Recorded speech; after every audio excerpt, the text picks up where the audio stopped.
Okay, good evening. सो कैसे हो तुम लोग? ठीक हो? आ रहा है? Good evening sir.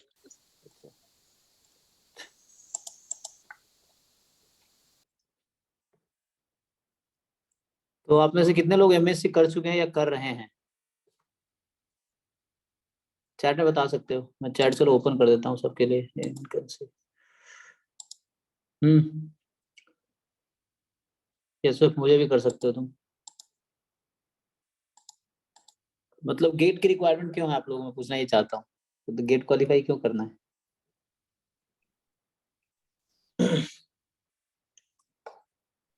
ऐसे ही। Sir sir am I audible? हाँ, यस यस।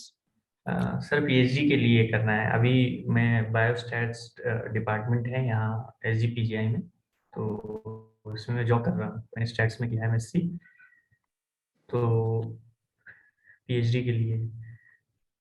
अच्छा, तो आप एमएससी तो अभी क्या जॉब कर रहे हैं आप?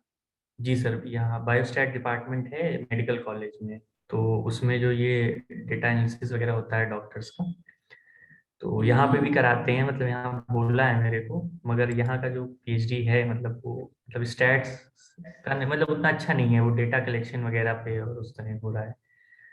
तो ऑप्शन है कि गेट के थ्रू। ओके, ये भी ठीक है। तो सही है। तो ये कौन, ऋषिकांत बता रहे थे ना? ओके। बाकी लोग? हाँ, रोहित तो अभी कर यस रहा है सर। ना? तो okay, MSc completed. Okay.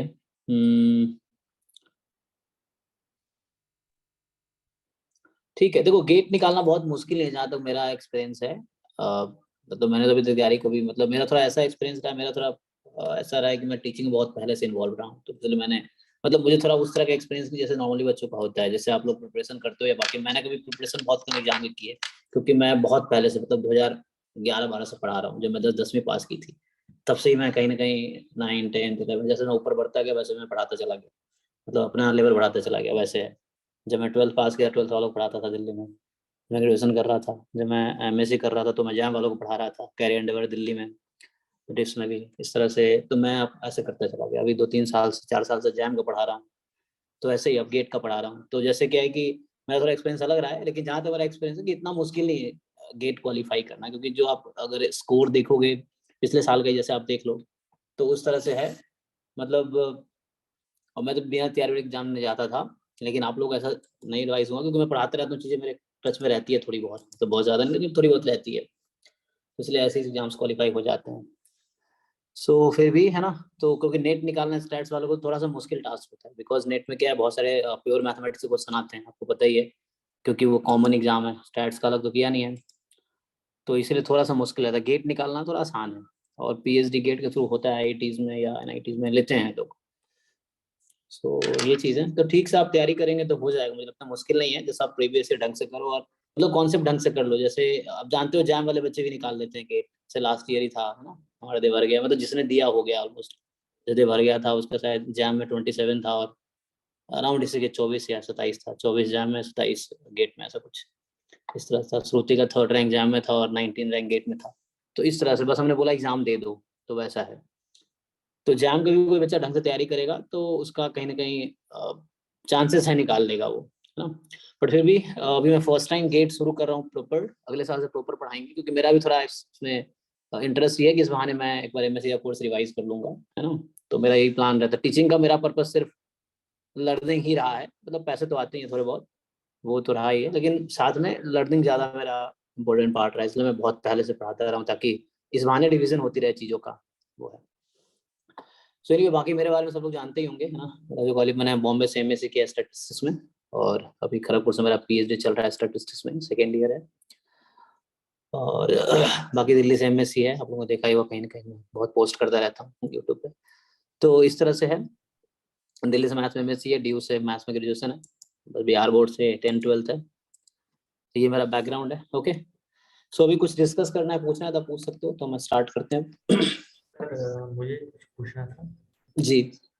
Sir जैसे कि मैं जॉब कर रहा हूँ और मेरा 2020 का है, मतलब एमएससी स्टैट्स में, तो सर मेरा उतना वो मतलब प्रैक्टिस छूट गया है कि ज्यादातर मेरा काम SPSS पे होता है, डेटा एनालिसिस वगैरह का, सिनॉप्सिस वगैरह। तो सर मतलब जैसे जो प्रैक्टिस है, मतलब जो क्वेश्चंस की प्रैक्टिस वगैरह है, तो उसके लिए क्या सिर्फ PYQs मतलब सफिशिएंट है? क्योंकि मैं बहुत ज्यादा कर नहीं पाता हूँ, क्योंकि घर पे मतलब मुझे खाना बनाना होता है, फिर उतना टाइम, या तो मैं आपका लेक्चर कर लेता हूँ तो मतलब उसके बाद जो उसमें एग्जांपल्स वगैरह लिए हैं, उतना प्रैक्टिस का मतलब, तो इसलिए मैं मतलब थोड़ा सेटिस्फाइड मतलब खुद से नहीं हूँ कि, तो उसका कुछ किया जा सकता है? देखिए, एक तो मैं बच्चों का क्या देखता हूँ, उनको लगता है कि सारे एग्जाम क्वेश्चन सारे मुश्किल आते हैं। नहीं, आप देखते होंगे हर एग्जाम में कुछ क्वेश्चन इजी होते हैं, कुछ एवरेज होते हैं, कुछ डिफिकल्ट होते हैं, है ना।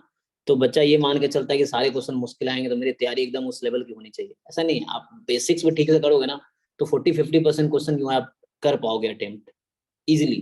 ठीक है ना, हर एग्जाम में मीडियम, एवरेज और डिफिकल्ट लेवल के क्वेश्चन होते हैं। तो ऐसा है नहीं सारे क्वेश्चन आते, तो आपको ये फोकस नहीं करना, आपको परफेक्ट बनना है। जब अपनी तरफ से आप थोड़ी बहुत कोशिश करो, लगातार कोशिश करते रहो, जैसे आप लेक्चर देख रहे हो देख लो, बेसिक्स जैसे कोई बुक अगर कर रहे हो तो बुक्स के एग्जाम्पल सॉल्व कर लो, जस्ट तो उससे कॉन्सेप्ट रिकॉल हो जाएंगे, है ना। प्रीवियस ईयर में क्या है कि कुछ ठीक क्वेश्चन आते हैं, मतलब ढंग के क्वेश्चन, उसमें कुछ ना कुछ कॉन्सेप्ट होता है या कुछ ना कुछ होता है जो कि बहुत सिंपल क्वेश्चन थोड़े ऊपर होते हैं। जब बुक में जब कोई टॉपिक पढ़ाया तो जब एग्जाम्पल देता है तो वो जस्ट इसलिए एग्जाम्पल देता है कि आप उस डेफिनेशन को समझ सको या उस थ्योरम को समझ सको या उस कॉन्सेप्ट को समझ सको। तो वो थोड़े इजी लेवल के होते हैं। लेकिन PY में क्या करते हैं, थोड़े से वो ट्विस्ट करके देते हैं, आप देखेंगे क्वेश्चन कुछ बहुत इजी भी होते हैं, कुछ एवरेज, कुछ मीडियम। तो प्रीवियस ईयर आप ढंग से कर लेते हो 4-5 बार ना, जैसे अभी हम 5 से स्टार्ट करूंगा मैं, तो 2019 में गेट स्टार्ट प्रॉपर स्टार्ट हुआ था ना, जैसे आप लोग जानते हो।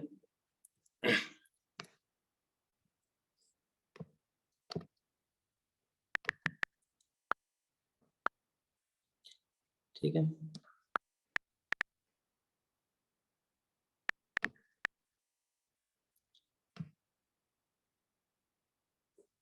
जैसे आप लोग ये जानते हो ना, गेट जो है प्रॉपर गेट स्टैट्स का एग्जाम जो है 2019 में पहली बार हुआ था, है ना। ये चीज है गेट ST जो हो गया। उससे पहले गेट MA में ही स्टैट से क्वेश्चन आते थे।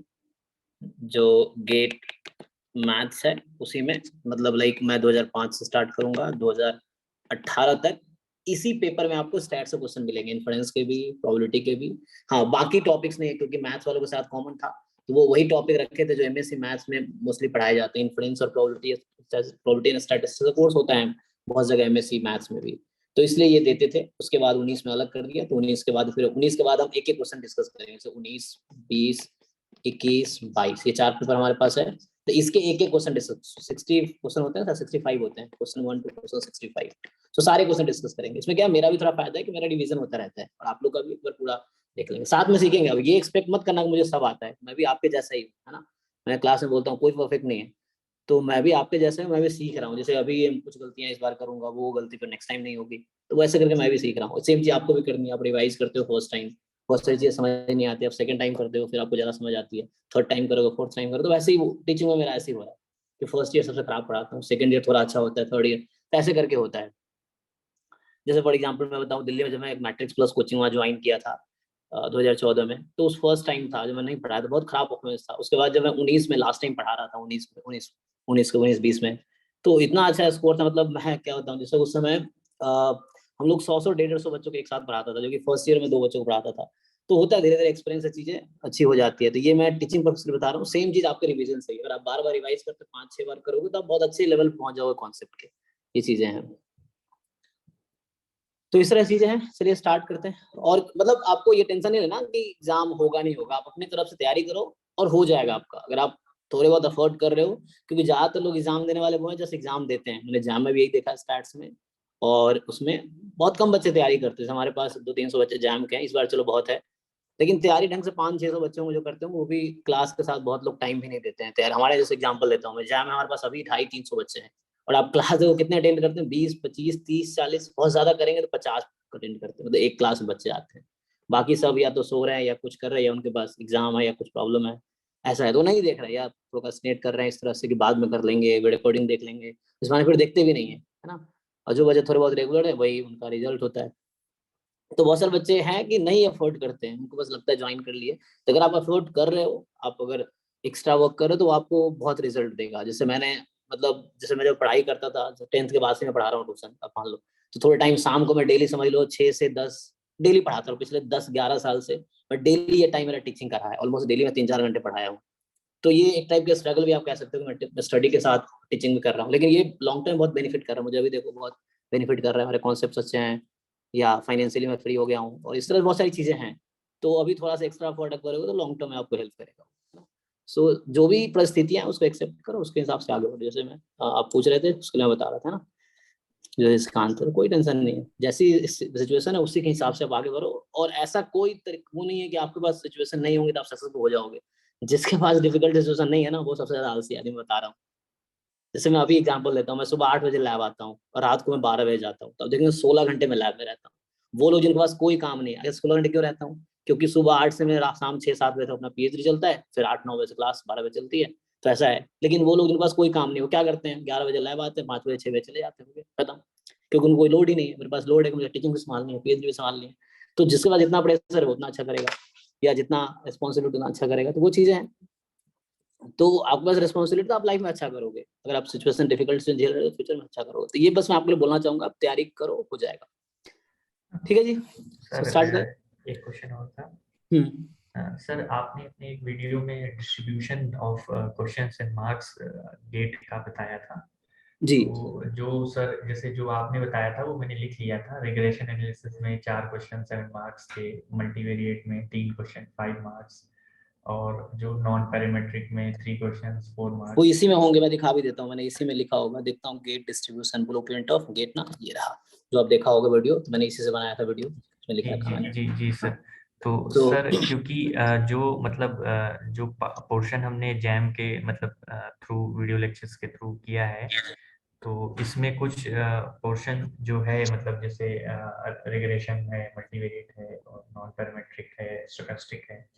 तो सर क्या मतलब इसका थ्योरी वगैरह मतलब क्लासेस में पढ़ा सकते हैं क्या, मतलब अगर पॉसिबल हो? देखो मुझे प्रॉब्लम नहीं, मुझे चैलेंजेस पसंद है, तो अगर आप करोगे तो मैं करा दूंगा। मुझे थोड़ा पढ़ना पड़ेगा, मैं पढ़ लूंगा, कोई दिक्कत। मैंने चीजें पढ़ी है ना, एमएससी में जी पढ़ी है सब कुछ, और तो मैं भी पढ़ के सीखूंगा, आप भी साथ ही डिस्कस करें, कर सकते हैं। लेकिन मैं एक ये कहूंगा कि आपको ये फोकस नहीं करना आपको 100 मार्क्स अटेम्प्ट करने एग्जाम में, नहीं, आप 60-70 मार्क्स का अटेम्प्ट करो, उसमें कोशिश करो 50 नंबर आ जाए, काफी है। पर सर जैसे अगर इस पोर्शन से मतलब अगर कुछ इजी क्वेश्चंस आ गए जो मतलब बहुत इजीली हो सकते हैं, तो शायद हम लोग को 10 मार्क्स तक मतलब या 5 मार्क्स हम स्कोर कर जाएं। तो इस मतलब ये मेरा मतलब ओपिनियन पॉइंट ऑफ व्यू था, जिसको सोच के मैं ऐसा बोला। ठीक है, नहीं आप सही सोच रहे हैं। एक्चुअली अब थ्योरी करने में बहुत टाइम लगेगा, तो हम कोशिश करेंगे क्वेश्चन के थ्रू ही समझ ले कॉन्सेप्ट। तो कोशिश ये कर जी सकते हैं कि जो जी क्वेश्चंस हैं प्रीवियस ईयर में, उसी क्वेश्चन के थ्रू हम कॉन्सेप्ट समझ ले, जो जी आसान रहेगा कर लेंगे, इस डिफिकल्ट छोड़ देंगे, जी वो सर, चीज। जो रेलेवेंट थ्योरी है क्वेश्चंस के थ्रू, जो इजी क्वेश्चंस हाँ हैं एग्जैक्टली। जो। तो जैसे कोई क्वेश्चन आया, उसके पीछे की थ्योरी हम लोग देख सकते हैं क्या है। अगर बहुत इजी सा हो रहा है ठीक है, डिफिकल्ट है आप कोई बात नहीं, इग्नोर करो उसको, वो चीज है। बहुत 100 मार्क्स नहीं लाने हमें। जैसे स्कोर बताया कि 30-31 पे मार्क्स 20s में थे, 30 प्लस जिसके मार्क्स थे उसके रैंक 20s में थे, और आगे चले जाओगे तो रैंक और नीचे आ जाती है ना। सो इस तरह से 40s में अगर मार्क्स हो तो आपके अंडर 10 रैंक होंगे, ये चीजें। सो बस इतना हमें कोशिश करना है। जब आप डिस्ट्रीब्यूशन की बात कर ही रहे, तो मैं ये बता ही देता हूँ गेट में। सो ये रहा है जो मैं बनाया था, और ये थोड़ा सा ऊपर नीचे हो सकता है 2-4 मार्क्स का, क्योंकि पूरा क्वेश्चन मैंने पढ़ा नहीं, जो पढ़ा है लगा क्योंकि इसका है, तो ऐसे करके तो कुछ ऊपर नीचे हो सकता है, बट रफली आइडिया है। तो एप्टीट्यूड के 10 क्वेश्चन आते हैं, 15 मार्क्स के हैं।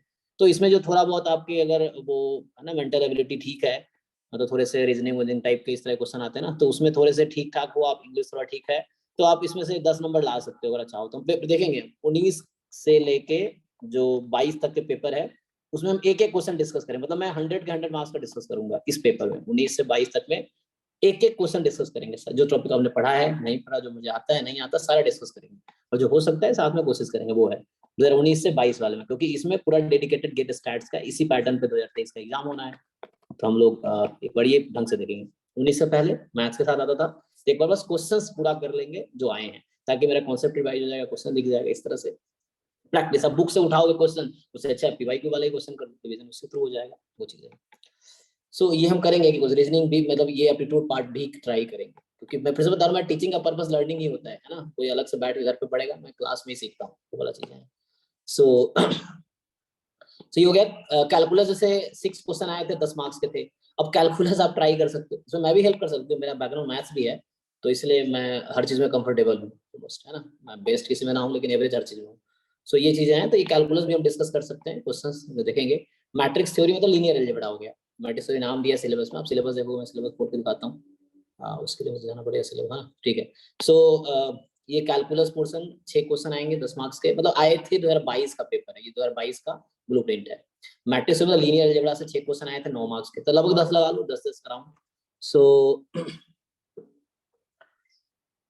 उसके बाद जैसे प्रोबेबिलिटी से, ये बेसिक प्रोबेबिलिटी जो था, जो क्लास 12 थी उससे रिलेटेड जो एलिमेंट्री प्रोबेबिलिटी होती है, उससे एक ही क्वेश्चन था उस साल, ठीक है। और जॉइंट डिस्ट्रीब्यूशन, तो उसमें मैंने कलेक्टिव बताया होगा, सब मिला के बताया होगा शायद, मे भी देखते हैं। सो जॉइंट डिस्ट्रीब्यूशन से और यूनिवेरिएट डिस्ट्रीब्यूशन सब मिला के 10 क्वेश्चन 16 मार्क्स थे। देखो ये पोर्शन एग्जाम में कॉमन पोर्शन है, तो इसमें आप 16 मार्क्स यहाँ पर ट्राई कर सकते हो, 10 प्लस ले आओ तो ठीक है, एटलीस्ट वो है ना। यहाँ से अगर आप 10 मार्क्स टारगेट करो इधर, तो 10 यहाँ से हो सकता है, 15 में 10 लाना मुश्किल नहीं है एप्टीट्यूड में, क्योंकि हम लोग इस लेवल तक आ चुके हैं कि वो सब समझ पाओगे। फिर ये कैलकुलस है, इसमें आप मतलब आप कोशिश करो 50-60 का ही टारगेट के, जितने मार्क्स आपके लाने हैं 50-60 के लाने हैं, तो उसके हिसाब से आप 70-80 का प्रिपरेशन करो तो हो सकता है। 100 मार्क्स अटेम्प्ट नहीं करना मुझे, ठीक है। तो ये 6 क्वेश्चन आते 10 मार्क्स, ये था, मैं दोबारा रिपीट कर देता हूँ। लीनियर अलजेब्रा में ये था 6 क्वेश्चन 9 मार्क्स के थे। बेसिक प्रोबेबिलिटी से 1 क्वेश्चन आया था जस्ट 1 मार्क्स में। ये जॉइंट डिस्ट्रीब्यूशन यूनिवेरिएट हो गया, 1 और 2 वेरिएबल वाला, सो उससे 16 मार्क्स के 10 क्वेश्चन थे। सैम्पलिंग से 2 क्वेश्चन थे, 1 मिनट करेगा मैंने, 2 मार्क्स के, अच्छा 1 क्वेश्चन 2 मार्क्स, ठीक है। ये 2 मार्क्स है, तो 1 क्वेश्चन 2 मार्क्स के, इसमें 4 क्वेश्चन 6 मार्क्स के हो गए। ये डिस्ट्रीब्यूशन ऐसा है कि 1 क्वेश्चन 1 का था, फिर अगला 1 का, फिर अगला 2 मार्क्स का, ये क्वेश्चन वाइज मैंने वो किया हुआ है। तो 4 क्वेश्चन 6 मार्क्स के, तो लिमिट से भी जैम में है, ये भी जैम में। तो ये पोर्शन जैम का है जो मैं बता रखा है कि 25 मार्क्स 16 क्वेश्चन, ये जो जैम वाला पोर्शन है, जैसे 25 मार्क्स कह रहा, 25 में अगर आप 15 से 20 का भी टारगेट रखो, तो 15-20 नंबर यहाँ से लाए जा सकते हैं, ये चीजें हैं। और आगे आते हैं स्टोक, अब जैसे आ गया स्टोकेस्टिक प्रोसेस, ठीक है। ये हो गया 6 क्वेश्चन 8 मार्क्स के। एस्टिमेशन, ये जैम में फिर से है ये पोर्शन, तो इसमें देखो 14 मार्क्स के क्वेश्चन 14 मार्क्स के, 9 क्वेश्चन 14 मार्क्स के क्वेश्चन। सो एक दो टॉपिक हटा दो, जैसे मान लो मिनिमल सफिशिएंट है, वो जैम में नहीं है, यहाँ है, थोड़ा सा रिलेटेड वो हम टॉपिक कर सकते हैं डिस्कस, क्योंकि सफिशिएंसी से थोड़ा आगे जाना है तो मिनिमल सफिशिएंट हो जाएगा। सो वो चीजें हैं, मतलब सफिशिएंट के टर्म में डेफिनेशन है उसका कि फंक्शन ऑफ ऑल, है ना, ऐसा होता है ना कि every sufficient statistics is a function of minimal sufficient statistics. So इस तरह से एक फॉर्मूला है, तो उसका थ्योरम देखना होता है, बस उस थ्योरम में ये सब उसमें है ना रिलेटेड है। सो ये एस्टिमेशन एग्जाम का पार्ट है। तब देख लो एग्जाम में कितने कॉमन, ये एग्जाम का पार्ट है, 2 क्वेश्चन 3 मार्क्स, नॉन पैरामीट्रिक नहीं है, ठीक है, ये 3 question 4 marks, multivariate 3 question 5 marks, regression 4 question 7 marks. ये तो इसका वेटेज बहुत ज्यादा नहीं है, लेकिन हम कर सकते हैं, कोई दिक्कत नहीं, 4 5 9 है ना। तो अगर जैम वाले पोर्शन एक बार हम देख ले कि जैम वाले कितने पोर्शन कॉमन है, अगर खुद ही देख के बताओ, यहाँ से करें। सो ये टेस्टिंग है, ठीक है। तो टेस्टिंग कितने मार्क्स के, 3 मार्क्स के ही हो गए। ऊपर आओ, टेस्टिंग के बाद 14 मार्क्स का एस्टिमेशन है, रफली आइडिया, ये नहीं एग्जैक्ट ये है 14 मार्क्स, ये एस्टिमेशन क्या है। आप खुद भी ब्लूप्रिंट बना सकते हो। मैंने क्या किया, पेपर उठाया और सिलेबस रखा, फिर क्वेश्चन देखा, फिर सिलेबस में देखा किसके साथ किस टॉपिक से उठाए गए, वैसे करके मैं लिखता चला गया। तो आप भी बना के चेक कर सकते हैं क्या ये करेक्ट है। सो स्टोकेस्टिक चलो अभी जैम में नहीं है, ये आ जाइए, मैं जो रखा है यहाँ पे ना 16 क्वेश्चन 25 मार्क्स। सो ये 25 मार्क्स यहाँ हो गया प्लस 25 मार्क्स, ठीक है। अब ऊपर आ जाओ, ये हो गया। अब बच्चे हैं कैलकुलस, ऐसे आप जहाँ स्टैट्स का अगर मैथ्स पोर्शन किया आपने, तो ये भी वहाँ है, कैलकुलस भी है, ये भी है, शायद लिनियर ट्रांसफॉर्मेशन नहीं है, यहाँ देखना पड़ेगा है कि नहीं, चेक करते हैं सिलेबस एक बार। सो कैलकुलस है, मैट्रिक्स थ्योरी है। तो ये हो गया कितने मार्क्स के, 10 मार्क्स और 9 मार्क्स, तो ऐड कर लेते हैं। तो जैम के साथ जो कॉमन है ये बोल रहा हूँ, 9 मार्क्स प्लस 10 मार्क्स। सो ये मैथ्स पोर्शन अगर आपने वहाँ पे शशि सर ने कराया होगा, बहुत अच्छे से कराया, वहाँ लेवल काफी अच्छा है मैथ्स में ना, वो जेडबल पढ़ाते थे पहले, तो उनका भी था कि कई साल उन्होंने पढ़ाया जेडबल का। सो और पहले ही बहुत अच्छा लेवल हो, बिना जैम की तैयारी के जैम मैथ्स में उनका 25 रैंक था। तुम सोच लो, गाँव में बच्चा एक बैठा, सॉरी गाँव में बैठा हुआ एक बच्चा जो कभी कॉलेज नहीं गया, मैं शशि के बारे में बता रहा हूँ, जो कभी कॉलेज नहीं गया, 3 साल में एक दिन कॉलेज नहीं गया, क्योंकि हमारे बिहार में कॉलेज होता ही नहीं है, नाम लिखाओ एग्जाम देने जाओ, ऐसे वाला सिस्टम है। तो एक दिन कॉलेज नहीं गया बच्चा 3 साल में। बीएससी में एक दिन कोचिंग नहीं किया, क्योंकि गाँव में बैठा था वो, घर बैठ के बीएससी पास किया, घर बैठ के जैम में 25 रैंक जैम मैथ्स में था उसका। तो अब सोच लो क्या लेवल होगा उसका स्टडी का। फिर वो जेडबल कोचिंग में पढ़ाता था, कुछ साल पढ़ाया, कैरियर डेवलप मेरे साथ था, तो उसका काफी अच्छा लेवल मैथ्स में है ना। थोड़ा सा आपको इस तरह से बात लगता होगा गांव वाले बच्चे के लिए ना, तो उतना वो नहीं होगा कि कभी कॉलेज गया नहीं, तो उतना डेवलपमेंट हो नहीं पाया, मतलब उस तरह से कम्युनिकेशन स्किल का तो भी काम कर रहा है उसमें। बट इस तरह से है कि सो कहने का मतलब ये है कि ये पोर्शन आपने अच्छे से जैम मैथ्स वाले टॉपिक कर लोगे तो हो जाएगा। और एप्टीट्यूड 15 मार्क्स का है, तो एप्टीट्यूड चलो हटा देता हूँ पहले, एप्टीट्यूड मुश्किल नहीं है, जहां तक मुझे लगता है एप्टीट्यूड तो ईजी है। तो 15 मार्क्स का, इसमें देख लो आप कितने आपके लेवल के, करके समझ आ जाएगा। एनीवे इसको ऐड करते हैं, कितना होगा इसको ऐड कर लीजिए।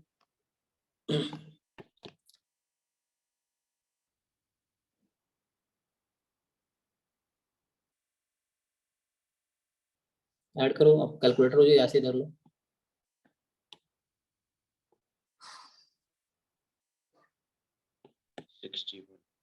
61 या 60 चेक कर लो। 61 ठीक है। तो ये 61 वो पोर्शन है जो आईआईटी जैम एमएस में ऑलरेडी है, मैथ्स पोर्शन इंक्लूड, मतलब पूरा जैम का सिलेबस अगर आपने कवर कर लिया, हमने लेक्चर अवेलेबल है, प्रीवियस ईयर क्वेश्चन जैम के, अगर ढंग के प्रीवियस ईयर भी सारे कर लो आप, 2005 से 2022 के जैम वाले, तो आप इस लेवल की आपकी एक अंडरस्टैंडिंग है 61 मार्क्स के लेवल की। अब आपको देखना है इसमें कितने मार्क्स आप पूरे कर पाते हो। 15 मार्क्स का एप्टीट्यूड है, 5-10 नंबर यहाँ से लगा लो, तो अगर 10 चलो 9 नंबर रफली, तब ये 70 हो जाए, इसलिए तो यहाँ 70 मार्क्स का वो पोर्शन है जो जैम में है, या थोड़े से बेसिक अंडरस्टैंडिंग चाहिए इसके लिए, एप्टीट्यूड के लिए। सो 70 भी अगर आप अप्रोच करते हो ना, तो इसमें से क्या 40 नंबर नहीं आ सकते, 50 नंबर नहीं आ सकते, किया जा सकता है ना। प्रिपरेशन करोगे तो हो जाएगा, क्योंकि आप जो प्रिपरेशन कर रहे हो, बाकी ज्यादातर बहुत सारे वैसे लोग हैं कुछ तैयारी करके भी जाते हैं, लेकिन बहुत सारे ऐसे लोग जो ऐसे ही चले जाते हैं, है ना। वो चीज है, मैंने देखा है बहुत सारे लोग, मैं भी शुरू में ऐसे ही किया था, जब मैं एमएससी कर रहा था बिना तैयारी गए थे, है ना। अभी लास्ट टाइम दिया था तो ऐसे बिना तैयारी के गया था, तो मैं कोई तैयारी किया नहीं, तो पढ़ा रहा था वही लेके चला गया, इस तरह से। हालांकि मेरे बहुत अच्छे मार्क्स नहीं आए थे, मेरे 21 रैंक थे लास्ट टाइम, जिसपे मुझे वो क्रीज, आपको पता होगा इसका, मुझे क्रीज में भी जो ऑफर हुआ था उसी पे जो गेम। मैं एक दो एग्जांपल देता हूँ। वो बच्चा जिसको मैं जैम में दिल्ली में पढ़ाया था, जब मैं बॉम्बे गया तो मेरा वो क्लासमेट था, अब वो मेरे से अच्छा मार्क्स ला रहा है, मतलब जो बॉम्बे में बता रहा हूँ, जो माइट बॉम्बे में था, मैं तो मेरे साथ मेरा क्लासमेट है जो दिल्ली में मेरा स्टूडेंट हुआ करता था, लेकिन वो मेरे से अच्छा किया बॉम्बे में, तो जरूरत नहीं मैं नहीं कर पाया। फॉर एग्जाम्पल शशि था अभी बॉम्बे में, विशाखा है, दक्ष है, हमारा स्टूडेंट था, वो बॉम्बे गया, शशि से बेटर मार्क्स विशाखा के आ रहे हैं, दक्ष के आ रहे हैं। तो जरूरत नहीं वो नहीं कर पा रहा, तो वो बच्चे भी नहीं कर पाएंगे, जरूरी नहीं है। सबके अलग अलर्टनेस है दिमाग का, तुम्हारे पास वाई तुम्हारा जितना ज्यादा क्लियर है, उसके हिसाब से तुम अफोर्ड करो, उसके हिसाब से रिजल्ट आएंगे। वाई क्लियर होना चाहिए, है ना। नॉलेज बहुत ज्यादा हेल्प नहीं करेगा, वाई है, क्योंकि आप लेजी हो जाओगे ना उसमें, ये होता है, आपके पास एबिलिटी है लेकिन आपके पास वाई क्लियर नहीं था, आप लेजी हो जाओगे, आप उतना अफोर्ड नहीं करोगे। सो है ना, कोट है ना, hard work can be talent, वो वाली बात है, if talent does not work hard. So इस तरह से है। सो हार्डवर्क करो तो हो जाएगा। तो ये मैं बस एक डेटा दे रहा हूँ आपको, कि जो जैम का प्रेडिक्शन बता रहा हूँ, मेरा खुद वैसा रहा है, तो मैं वो नहीं कर रहा हूँ 30 पॉइंट समथिंग पे 21 रैंक है, 30.53 अराउंड पे, ठीक है।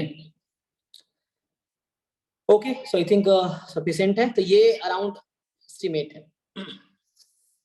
ठीक है। ये लास्ट ईयर का था, ठीक है। और कोई क्वेश्चन शुरू करें? Anyone else? कोई चैट में पूछ सकते हो, या ऐसे कर सकते हो, या यहाँ से शुरू करते हैं क्वेश्चन डिस्कस करना, ठीक है। कोई यहाँ नहीं पूछ पा रहा था, व्हाट्सएप पूछ सकते हो पर्सनली, कोई दिक्कत नहीं है। बट मेरी ओपन, देखो मैं बहुत स्ट्रेट फॉरवर्ड हूँ, बहुत ओपन हूँ, है ना, वैसा कुछ है नहीं, तो आप ऐसे जो भी हो सकता है पूछ सकते हो। कुछ छुपाना भी नहीं है, मैं क्या करूंगा छुपा के, हाँ। सर ये पीडीएफ व्हाट्सएप पे शेयर कर दीजिए। हाँ, ये जैम वाले ग्रुप में होगा, नहीं तो मैं दोबारा भेज दूंगा। ये मर्ज्ड है टोटल, इसमें कितने पेज है, 900 पेज के अराउंड, 8 या 900 पेज है इसमें जैम 2000। सर जो इसमें जो गेट का जो पहले मैथ के साथ आया करता था, तो क्या हम मैथ के भी क्वेश्चन करेंगे क्या, या नहीं नहीं नहीं नहीं नहीं नहीं नहीं नहीं, हमें मैथ्स नहीं, मैथ्स में topology, function analysis, partial differential equation, ordinary differential, ये सब नहीं करना, हमें सिर्फ स्टैट्स वाले क्वेश्चन करने हैं उसमें, ठीक जो स्टैट्स से क्वेश्चन आए, ठीक है। Okay sir. 5 से 18 तक में हम वही क्वेश्चन करेंगे जो स्टैट्स के हैं, बाकी नहीं करेंगे। 19 से 22 तक सारे क्वेश्चन करेंगे, ट्राई करेंगे, होगा नहीं होगा पता नहीं, ट्राई करेंगे वो है। ओके, चलिए तो आगे बढ़ते हैं। सर 19 से जो 22 के बीच में सर जो एप्टीट्यूड के क्वेश्चन है उनको थोड़ा और अच्छे से बता दीजिए, मतलब फ्रेम कर, मतलब कैसे कैसे मतलब क्राइटेरिया में आते हैं, मतलब क्योंकि वो नहीं, सिंपल होते हैं बट हो नहीं पाते, हमसे छूट जाते हैं। ठीक है, अभी देखेंगे साथ में क्वेश्चन, देखेंगे ना, पता चलेगा ना किस तरह के पूछे गए हैं, या किस तरह के कॉन्सेप्ट, किस टॉपिक से आ रहे हैं, देखेंगे। आप भी साथ में रहोगे, स्क्रीन शेयर करके पढ़ें, तो देखेंगे हम लोग किस तरह से। पेपर आपके पास एक्सेस है ऑलरेडी, ये ग्रुप में है, व्हाट्सएप ग्रुप में, किसी बच्चे को बोलना जैम वाला भेज देगा, नहीं तो मैं दोबारा फॉरवर्ड कर दूंगा। इसमें जैम गेट कंबाइंड है, तो आप कोशिश करो इसी को 10 बार सॉल्व कर लो ना, बहुत सारी चीजें क्लियर हो जाएंगी, वो चीज है।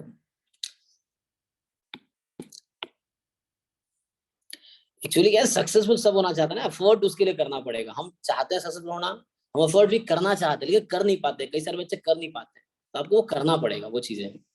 ठीक है, ओके, चलो तो स्टार्ट करते हैं यहाँ से। तो यहाँ मैंने अभी क्वेश्चन अभी देख रहा था जस्ट क्लास से पहले कि कौन कौन, मैंने इसलिए टिक कर रखा है ताकि ढूंढना नहीं पड़ेगा। तो ये स्टार्ट हो, यहीं से स्टार्ट करें। अच्छा, तो मैं आज प्लान ये कर रहा हूँ कि मैं सॉल्व ना करूँ, हम लोग एक बार जस्ट, आप भी बता सकते हो कि ये क्वेश्चन कैसे होगा, आपके पास जो आइडिया है उसके थ्रू। मुझे जो समझ आएगा वो बताऊंगा, आप क्लास के बाद ट्राई करोगे, जो नेक्स्ट क्लास अब परसों होगी, ऑल्टरनेट में होगी, तो परसों फिर जो क्वेश्चन आपसे नहीं हुआ फिर वो मैं सॉल्व करूंगा, ऐसा होगा, ठीक है। तो अभी जस्ट हम डिस्कस करते हैं कैसे कर सकते हैं। क्वेश्चन पढ़ो, आपको पता चल जाएगा मेथड क्या होना चाहिए, मेथड मैं बता दूंगा आपको। अगर कुछ बेटर समझ आ रहा है या ऐसे ही बताना तो आप बता सकते हो कि ऐसे ऐसे हो सकता है, और फिर आपको वो सॉल्व करना है अभी क्लास के बाद, और फिर नेक्स्ट क्लास में आपको सॉल्यूशन ग्रुप में भेजना है ताकि आपका सॉल्यूशन बाकी देख सके, बाकी का आप देख सको, ताकि एक दूसरे का देख के एटलीस्ट क्लियर हो किसने क्या किया है। बहुत सारी चीजें होती है, बच्चे मुझसे अच्छा सोचते हैं, कई सारे बच्चे ऐसे भी हैं जो मुझसे अच्छा जानते भी हैं, उनका मेथड बेटर होता है, तो उससे हेल्प मिलेगा। अगर किसी ने कर लिया तो बाकी का हो जाएगा, समझना ही तो है सिर्फ, वो है तो उसके थ्रू हो जाएगा। फिर हम जो नहीं होगा मैं करूंगा सॉल्व, ओके। परफेक्ट जो होने की तुम्हें भी जरूरत नहीं है और मुझे भी जरूरत नहीं है, जैसे लर्निंग प्रोसेस, तो सीखते रहना। ठीक, तो कंटिन्यू करते हैं। देखिए, तो 26 कह रहा है कि the lifetime of two brands of bulbs X and Y are exponentially distributed with mean lifetime of 100 hours. So mean 100 hours है। तो पहले ये बताओ, किसी एक्सपोनेंशियल में मीन अगर लैम्डा है तो उसका डिस्ट्रीब्यूशन क्या होता है? X exponential. क्वेश्चन सुनिए फिर से, मैं क्वेश्चन बोल रहा हूँ कि कोई one upon distribution, lambda e raised to power minus X upon lambda. ठीक है। तो पहले देखिए क्लियर होना चाहिए ताकि आपको कंफ्यूजन ना हो, ठीक है। माइनस एक्स अपॉन लैम्डा, इसने कहा है कि मीन लाइफ टाइम 100 आवर्स, मतलब लैम्डा की वैल्यू 100 है, तो लैम्डा मैं मीन मान रहा हूँ, तो अगर मीन 100 है तो उसका डिस्ट्रीब्यूशन क्या होगा? अच्छा, ये डिपेंड करता है थोड़ा सा ना, यहाँ पे एक्सपोनेंशियल कॉन्सेप्ट है, कौन सा लोगे, लैम्डा इक्वल लैम्डा एक्स, ये तो मैं अभी, ठीक है, मैंने मीन 100 ले लिया तो इस तरह से है। आप डिस्ट्रीब्यूशन उस तरह से लोगे तो मीन फिर 1 बाई लैम्डा लेना पड़ेगा। अगर आप डिस्ट्रीब्यूशन लेते हो e lambda equal minus lambda X, तो मीन आपको 1 बाई लैम्डा लेना पड़ेगा, ठीक है। तो अब देख लो कैसे करना है, बट क्वेश्चन का आंसर तो वैसे आ जाएगा। अब बोल रहा है कि bulb X is switched on 15 hours after bulb Y, ठीक है ना, has been switched on। सो कह रहा है कि दो बल्ब है, ठीक है ना, X Y, तो लाइफ X है life time of first bulb, Y है life time of second bulb, दोनों का डिस्ट्रीब्यूशन एक्सपोनेंशियल है विद मीन 100, ठीक है। तो ये आप बोल सकते हो कि आइडेंटिकली डिस्ट्रीब्यूटेड है, ओके। और एक बल्ब को दूसरे बल्ब से मतलब है क्या? नहीं है, तो इंडिपेंडेंट भी हो जाएगा, ठीक है। So X Y we can say IID है। कोई डाउट है बीच में पूछ सकते हो आप, ओके। सो कह रहा है कि बल्ब एक switched on 15 hours after bulb Y has been switched on. अच्छा, मतलब पहले वाई को स्विच ऑन किया गया है, उसके 15 घंटे बाद एक्स को स्विच ऑन किया गया, ठीक है। तो कहना जा रहा है the probability that bulb X fails before Y, तो आपको बताना है कि बल्ब एक्स वाई से पहले फेल होगा, इसकी क्या प्रोबेबिलिटी है। तो आपको यहाँ पे ये लैंग्वेज है, आपको कन्वर्ट करना पड़ेगा मैथमेटिकली कि क्या मीनिंग है इसका। डिस्ट्रीब्यूशन दोनों का वही है ना, एफ वाई ऑफ, अगर वाई मैं इस तरह लिखता हूँ, मैं मीन लैम्डा लेके चल रहा हूँ, तो बोलना पड़ेगा एक बार माइनस वाई बाई लैम्डा, यहाँ X more than 0 Y more than 0, ये डिस्ट्रीब्यूशन आपको याद रखना पड़ेगा। अच्छा, एक बार सिलेबस ओपन करता हूँ, देखो तो गेट स्टैटिस्टिक्स ना, सो ये गेट का साइट है, आपको दिख रहा होगा। तो एक बार सिलेबस है ना, आपको पता ही होगा ऐसे तो, पेपर एंड सिलेबस, किसका सिलेबस चाहिए आपको? स्टैटिस्टिक्स का,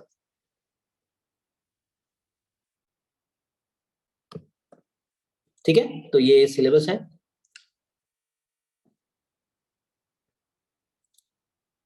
तो ये जो कुछ नाम दे रखे हैं, बर्नौली, बाइनोमियल, कहाँ गया, हाँ ये देखो टॉप पे,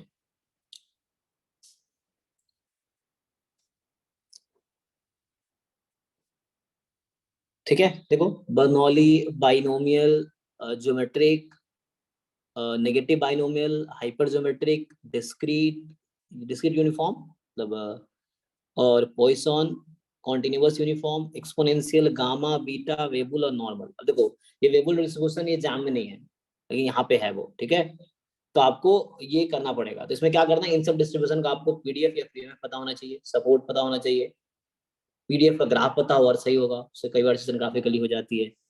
फिर एमजीएफ पता हो, मीन वेरिएंस पता हो, ठीक है ना, क्या कहना चाह रहा हूँ। तो ये सब जो डिस्ट्रीब्यूशंस के नाम लिखे हैं, इनका नाम तो पता ही होगा, नाम के साथ साथ सपोर्ट मतलब वो किस पार्ट में नॉन नेगेटिव है, पीडीएफ या पीएमएफ, एक्स की किस वैल्यू के लिए। फिर पीडीएफ, ठीक है, सीडीएफ जरूरी नहीं है क्योंकि हर सीडीएफ याद रखना थोड़ा डिफिकल्ट टास्क आप निकाल सकते हो। सो पीडीएफ याद हो, एमजीएफ याद हो, मीन वेरिएंस याद हो, ग्राफ याद हो, तो काफी है। देखो टेबल बना लो चाहो तो आप कि distribution, PDF, mean, variance, MGF, graph, इस तरह से चार्ट बना लो आप, तो उसके हिसाब से आप देख सकते हो। तो याद रहेगा तो इजी रहेगा।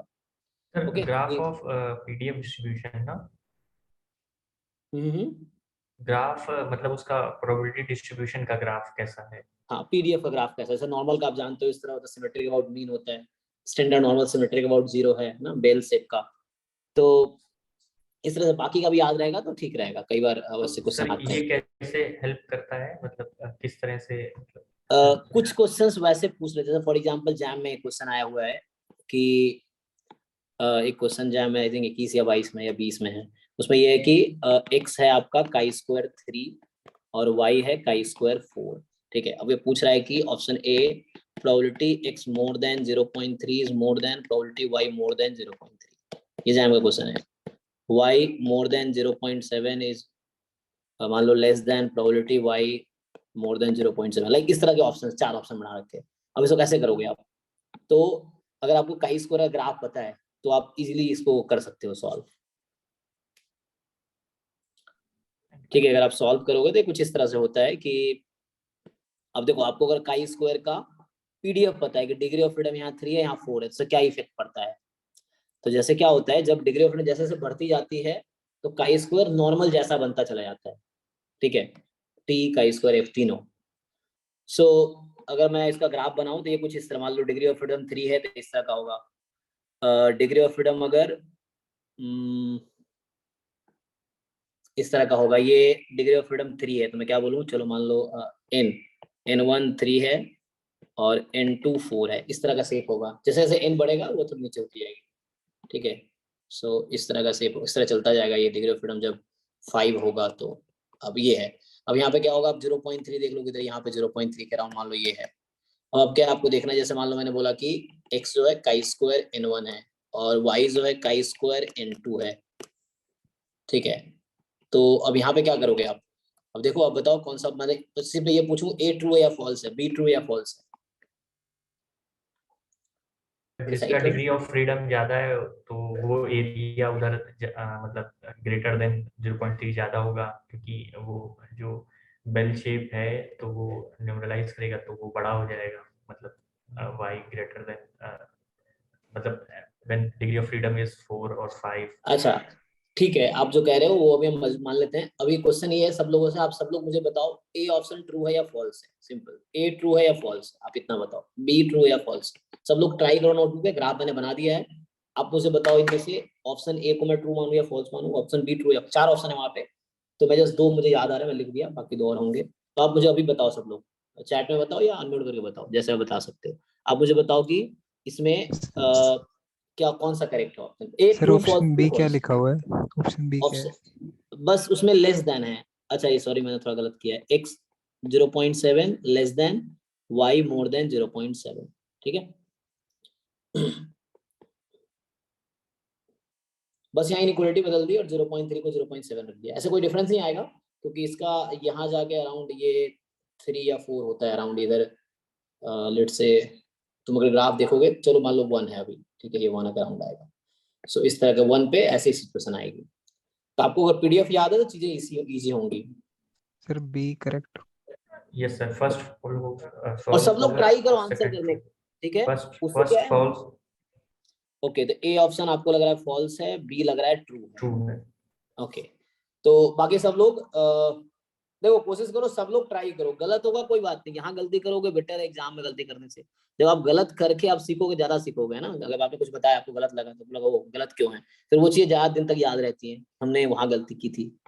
तो इसलिए कोशिश करो सब लोग ट्राई करने की कि आपको क्या लगता है ए बी, है ना। चैट में बताओ या अनम्यूट करके बताओ, जैसे आपको बेटर लगे।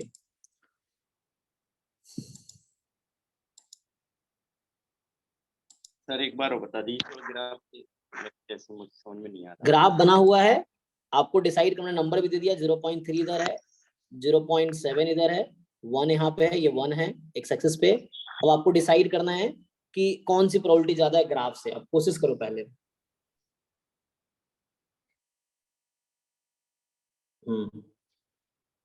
बाकी सब भी बताओ। देखो जो लोग रिस्पॉन्ड नहीं करोगे फिर तुम रिकॉर्डिंग देखना, मैं रिमूव कर दूंगा मीटिंग से, आराम से रिकॉर्डिंग देखो, रिकॉर्डिंग रहेगा, है ना। क्लास में लाइव उनके लिए है जो कम्युनिकेट कर सकते हैं, सीखना चाहते हैं। अगर रिकॉर्डिंग देखना तो मेरे से अच्छे अच्छे बहुत सारे लोगों ने पढ़ा रखा। सुमेश सर यहाँ खड़गपुर में ही है, उनके इतने सारे वीडियोस पर है। अब देखो एनपीटीईएल पे जाके प्रोबेबिलिटी पढ़ा रखा, स्टैट, उससे ज्यादा थोड़ी जानता हूँ, मैं तो सीख ही रहा हूँ। वो तो इतने यहाँ से 1994-95 से यहाँ प्रोफेसर है। सोच लो मैं जब पैदा हुआ था तभी यहाँ प्रोफेसर थे वो, तब से हैं। तो उनसे अच्छा तो मैं पढ़ा नहीं सकता। तो अगर आपको रिकॉर्डिंग ही देखना है तो जाओ उनके वीडियो देख लो, ऐसे उनके और लोग हैं।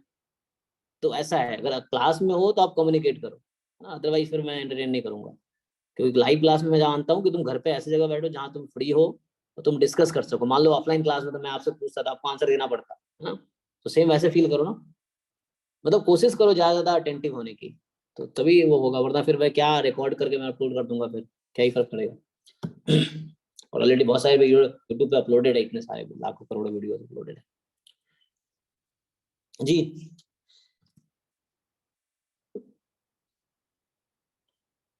है ना, मतलब कुछ लोगों को लग भी रहा होगा कैसे होगा, ऐसे भी होते हैं, तो आप वो भी बता सकते हो ना। वो चीजें समझ नहीं आ रहा है, ये आंसर होगा तो गेस करने में क्या जाता है। गेस नहीं तो आपको जो एक, अगर ऑप्शन एग्जाम में चुनना ही है तो आप कुछ तो चुनोगे ना। अगर मान लो चुनना ही है तो कुछ तो चुनोगे, आप देख लो।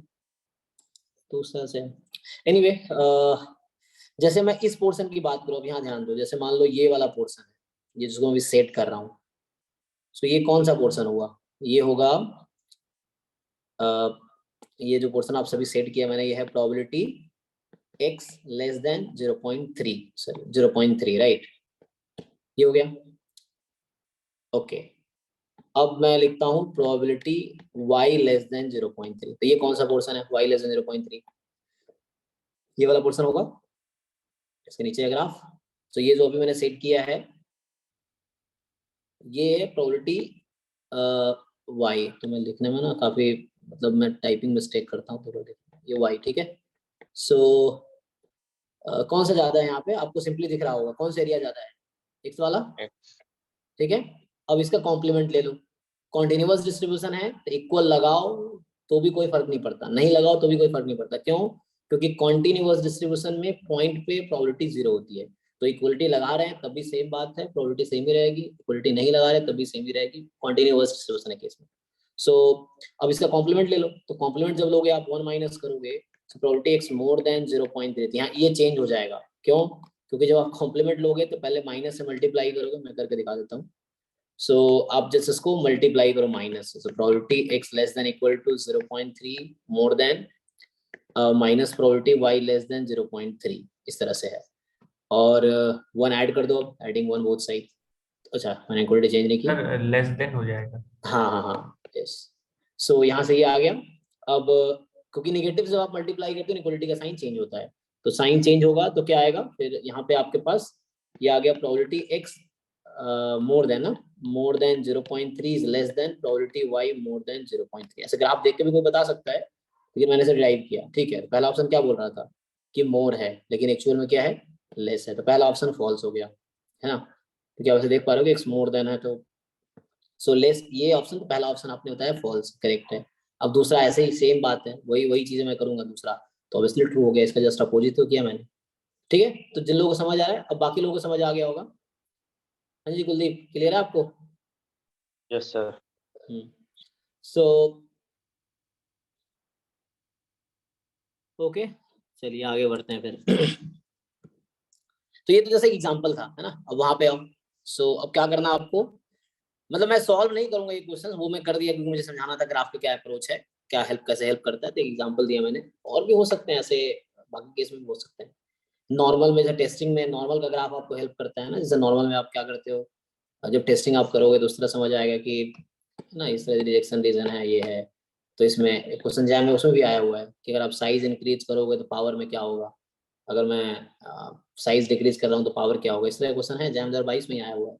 तो आप ढंग से जैम, तो कई बार क्या होता है बच्चे पूरा प्रीवियस ईयर कर लेते हैं, तो जब उनको क्वेश्चन देते हैं तो उनको लगता है जैम में आया था, ऐसे भी सोच रहे होते हैं। इसका मतलब क्या है वो कि ढंग से आपने नहीं किया है ना। एटलीस्ट आपको अप्रोच तो पता होना चाहिए, क्वेश्चन देख के क्वेश्चन याद नहीं होगा, अप्रोच तो पता होगा कि मुझे ऐसे करना है, तो बार बार करने से क्या होगा, अप्रोच आपको पता होगा कि सही इस क्वेश्चन में ऐसे करना है ना। जैसे टेस्टिंग में ऐसे क्वेश्चन आए हुए जैम में कि मैं अल्फा इंक्रीज कर रहा हूँ तो पावर में क्या होगा, अल्फा डिक्रीज हो रहा है तो पावर में क्या होगा, जो साइज है। तो इस तरह के क्वेश्चन हैं जैम में, तो वहां पे आपको नॉर्मल का ग्राफ हेल्प करेगा। नॉर्मल का सबको पता ही होता है, आपको भी पता होगा। एनीवे तो इसमें क्या करना है, आपको ट्राई करना है।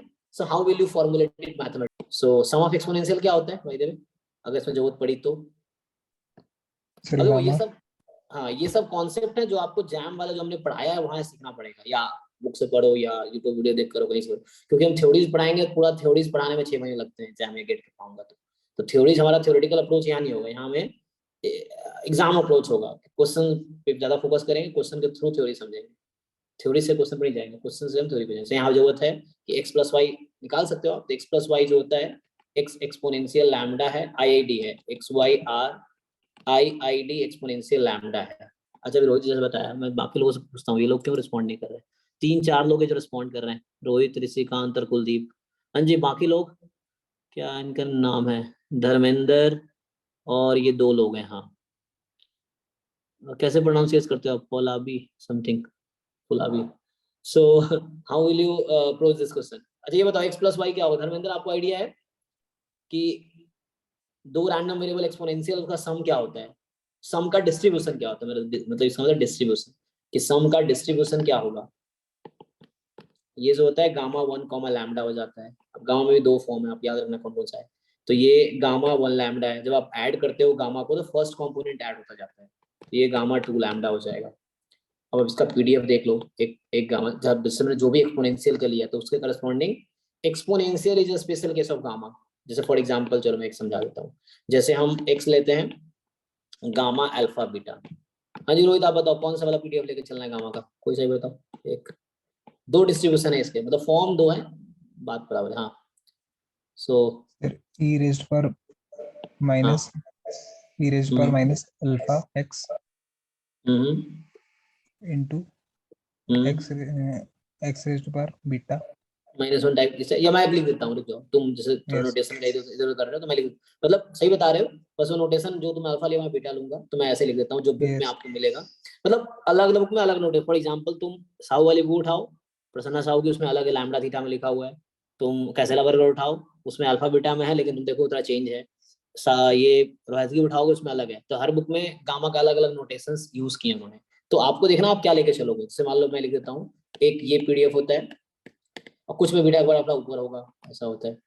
ई की पावर माइनस, अगर मैं बीटा नीचे लिखा हूँ तो यहाँ मुझे नीचे लिखना पड़ेगा।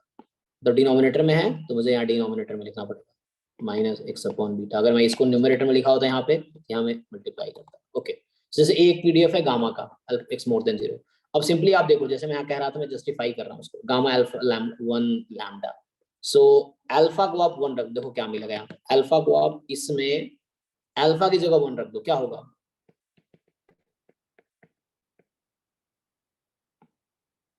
कोई बताओ, आप खुद करो, अल्फा को 1 रख दो। 1/बीटा e to the power -x। हाँ गामा 1 होता है, बीटा की पावर 1 बीटा रहेगी तो 1/बीटा, और एक्स की पावर 1 - 1 0 हो गई, तो ई की पावर -x/बीटा, जहाँ एक्स मोर देन 0। अब आप देख रहे हो कि इस डिस्ट्रीब्यूशन का जो मीन निकालोगे अगर एक्सपोनेंशियल वाले का, इस वाले का, तो मीन आएगा बीटा, है ना, जो वहां ले रहा था। तो इसको मैं लैम्डा बोला था, तो अगर आप लैम्डा तो लैम्डा रख के भी कर सकते। कुछ बुक में लैम्डा लिखा होगा बीटा की जगह, अल्फा की जगह थीटा लिखा होगा, तो फॉर्म अलग अलग है। एनीवे जब आप इसको सम करोगे, तो मैं ये बोलना चाह रहा हूँ इसका डिस्ट्रीब्यूशन क्या है। ये जो मैंने लिखा w लिखा है x प्लस वाई को, अगर आप w का डिस्ट्रीब्यूशन निकालोगे तो रख लो इसमें बीटा को, जैसे ठीक है इसको मैं एक्सपोनेंशियल बीटा बोलूंगा, दिस इज एक्सपोनेंशियल बीटा। तो ये इक्विवेलेंट है गामा 1 कॉमा बीटा के। जब आप ऐड करोगे तो ये पीडीएफ लेके चलना आप, जब इसको आप ऐड करोगे so you will gate gamma 2 beta. अब इसमें अल्फा की जगह 2 रखो, अगर जरूरत पड़ती है तो, अगर नहीं पड़ती तो कोई बात नहीं, बट ये आपको हेल्प करेगा। तो जस्ट ठीक है, अल्फा को 2 और बीटा को लैम्डा रखो तो उससे पीडीएफ आ जाएगा, बाकी ट्राई करना। ओके तो यहाँ से आप लिख लोगे। एनीवे तो ये बस बताने की कोशिश कर रहा था, आगे बढ़ते हैं। तो आपको ट्राई करना है, ज्यादा क्वेश्चन डिस्कस करता हूँ आज, फिर कल हम देखेंगे, नहीं होगा तो एक एक क्वेश्चन बुलाएंगे, उसमें कोई दिक्कत नहीं, बट ट्राई करना यहाँ पे पड़ेगा। यहाँ पे sir x less then 50 x less then 50 अच्छा एक्स माइनस वाई की जरूरत पड़ेगी क्या? हाँ हाँ, तो वो अपना x माइनस वाई अपना स्टैंडर्ड लाप्लास डिस्ट्रीब्यूशन हो जाएगा 1/2 okay e to the power minus x mod e to the power minus mod x upon 2। अच्छा ठीक है। प्रूफ के दो अप्रोच थे, एक तो मैंने इस तरह प्रूफ किया x प्लस वाई को, अगर मुझे जैसे मैं w का x प्लस वाई, मैंने x प्लस वाई निकाल दिया मुझे बताने के लिए। दूसरा मान लो चलो मैं u ले लेता हूँ, u है x माइनस वाई। तो आपको पता होगा MGF भी एक अप्रोच होता है, x प्लस वाई टी। तो MGF यूनिकली रिलेटेड है डिस्ट्रीब्यूशन के साथ। सो आप इसको सबको पता होगा आप लोगों को कि ये ऐसा होगा, और एम एक्स माइनस वाई, कोई बताओ ये क्या होगा? आपने ये देखा है, मैं लिख दिया, इसको क्या लिख सकते हैं डिनोमिनेटर को, मतलब ये नीचे वाले को, sorry m of x t into m of y minus t। जी। अब क्या होगा, जैसे जो कुलदीप बता रहे थे वो यहाँ से प्रूव हो जाएगा, ठीक है। और अभी जो मैंने ऊपर प्रूफ किया ना, जो आपको यहाँ दिखा रहा था मैं ये चीज, इसका यहाँ से भी आ जाएगा, ये यहाँ से भी आ जाएगा प्रूफ। मतलब अगर प्रूफ देखना चाहो तो ये यहाँ से आ जाता है कि आप क्या करो, एक्स एक्सपोनेंशियल है उसका वो रखो आप MGF, एक्सपोनेंशियल का MGF रखो, स्क्वायर हो जाएगा तो वो खुद ही गामा के MGF पे आ जाएगा। अब जैसे आपको x माइनस वाई का डिस्ट्रीब्यूशन जैसे वो बता रहे हैं, अगर उसका चाहिए मुझे, तो अगर x माइनस वाई का मुझे डिस्ट्रीब्यूशन चाहिए तो ये हो जाएगा लाप्लास। कैसे पता चलेगा? तो रखो आप इसको। सो ये अब ये इस फॉर्म में क्या होता है MGF इसका, तो आपको देखना पड़ेगा कि एक्सपोनेंशियल में MGF क्या है, mxt यहाँ पे क्या होगा, चेक करो। इस फॉर्म में क्या होता है MGF, दो दो फॉर्म है ना MGF का, एक तो होगा beta upon beta minus lambda, और एक होगा 1/1 माइनस बीटा लैम्डा। बताओ कौन सा वाला होगा इसमें? दो फॉर्म है।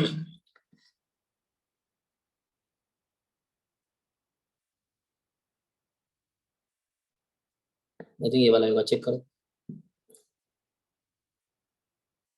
ठीक है ये वाला आएगा, मीन और में लैम्डा, अच्छा मीन बीटा है ना, ओ सो मीन बीटा है तो हाँ ठीक है ये आएगा। आपको पता है ना कि MGF को डिफरेंशिएट करते हैं और t को 0 रखते हैं तो मीन आता है, तो उससे ये आ जाएगा, ठीक है ना। तो ये सब कॉन्सेप्ट आपको ऑलरेडी पता है, जिसमें रिकॉल करा रहा हूँ, क्योंकि आपने वो लेक्चर में देखे होंगे, पढ़े होंगे, बुक में पढ़े होंगे, आपको आता है ऑलरेडी, जस्ट रिकॉलिंग। ठीक है जी, कोई हाँ ना नहीं बोला, यही होगा ना MGF? चेक करो, यही वाला होगा, एक बार चेक करो कि इस फॉर्म के लिए MGF क्या है। बुक यूज कर सकते हो आप घर पे, कोई दिक्कत नहीं है।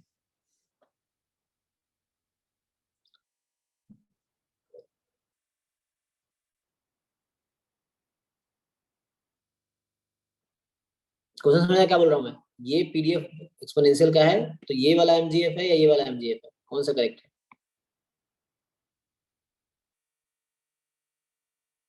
ये वाला सर, ये 1/1 माइनस बीटा टी होना चाहिए।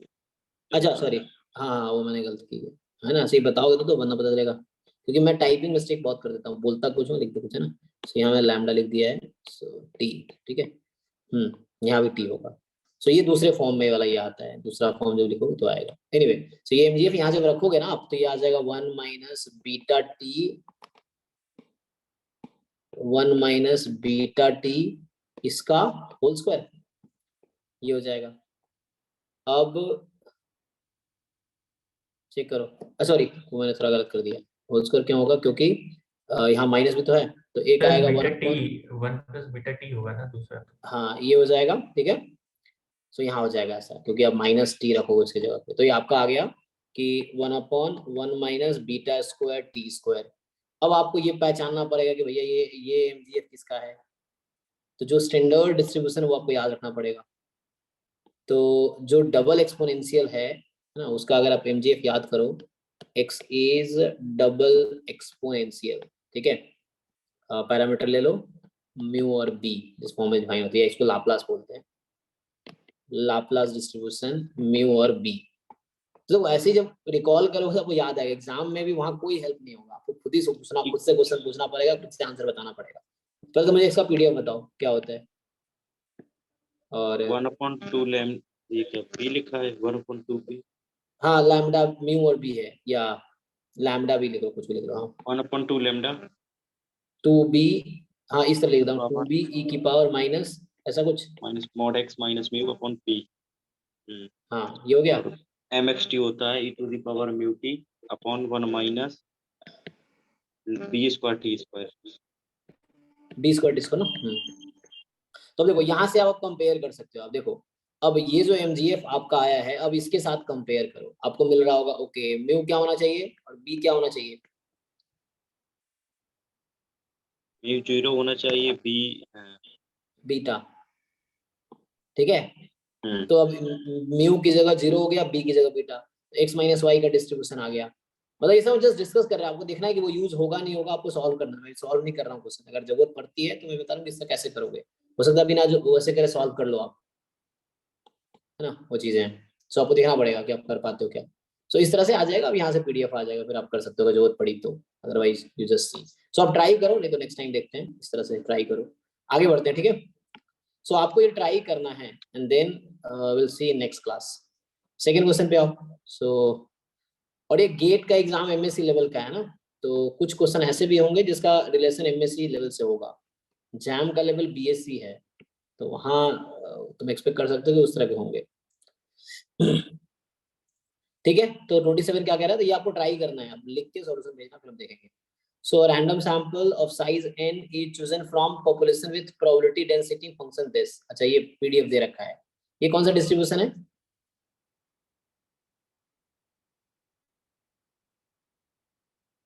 हाँ जी, तो बता सकते हैं? रोहित तुम्हारी आवाज नहीं है, तुम बोल रहे हो क्या? Sir shifted exponential. Shifted exponential, अच्छा चलो थोड़ा मैं इधर आता हूँ, एक मिनट ध्यान से देखो इसको। इसको मैं ओपन करूंगा तो मुझे क्या मिलेगा? अभी मैंने डबल एक्सपोनेंशियल लिखा ना हमने, जरा ध्यान से देखो। हमने डबल एक्सपोनेंशियल का पीडीएफ क्या लिखा है, 1/2b e की power minus mod x minus mu. हालांकि b पॉजिटिव होता है इसलिए आप b को बाहर भी रख सकते हो। b यहाँ म्यू कोई भी रियल नंबर हो सकता है, b हमेशा पॉजिटिव रहता है। अब मैं इसको आपसे बोलूं कि ओपन करो, मॉड का डेफिनेशन सबको पता है। सो x मोर देन म्यू और x लेस देन म्यू, मुझे बताओ कहाँ इक्वल लगा, यहाँ इक्वल लगा देता हूँ। सो क्या होगा, 1/2b मोर देन म्यू है तो पॉजिटिव मॉड ऐसे ही हट जाएगा, तो x minus mu upon B. और जब x लेस देन है तो मॉड खत्म, तो 1/2b e की power shift exponential also right. So actually वो लाप्लास ही है। सो यहाँ से आ जाएगा कितना, चेक करना मैं सही लिख रहा हूँ, ठीक है जी। ओके, तो अब मुझे देख के बताओ कौन सा डिस्ट्रीब्यूशन है ये।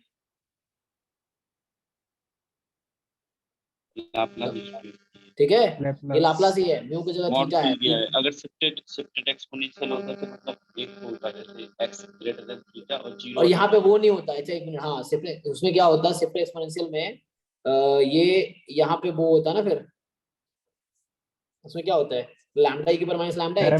पैरामीटर डिवाइड होता है मल्टीप्लाई होता है इसमें। हाँ आगे माइनस 1/2 माइनस नहीं होता, e ठीक टू है, द वो पावर है। माइनस x माइनस थीटा ये x 1/2 मल्टीप्लाइड है यहाँ तो, है ना, तो उस तरह से कुछ है। तो ये लाप्लास ही है 0 actually। अदरवाइज। मैं जैसे बताना चाह रहा हूँ कि ये भी लाप्लास डिस्ट्रीब्यूशन, अभी ऊपर जैसे डिस्कस कर रहे थे, तो ये लाप्लास का पीडीएफ ही है, लाप्लास डिस्ट्रीब्यूशन है। तो अब क्या पूछ रहा है आपसे वो, then MLE of theta.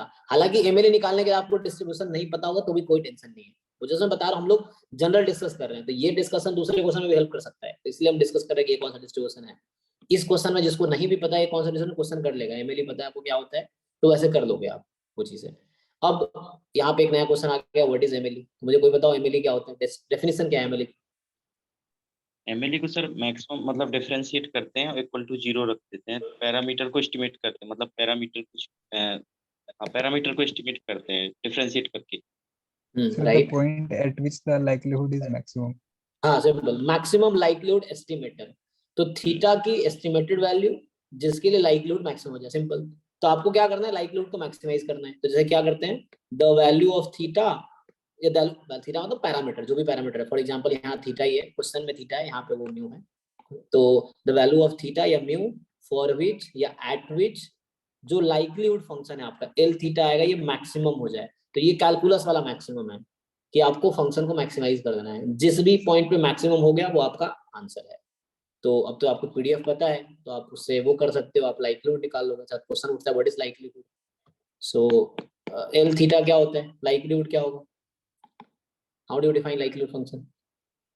Sir जो इंटेंसिटी हाँ, जॉइंट डेंसिटी ऑफ ऑल। तो अगर मैं यहाँ से स्टार्ट करोगे आप, तो joint density F of x1 x2 xn, चूंकि आईआईडी होता है, रैंडम सैंपल होता है एक्सपोनेंशियल, तो इंडिपेंडेंट भी है, तो इंडिपेंडेंट है तो आप इसको ब्रेक कर सकते हो।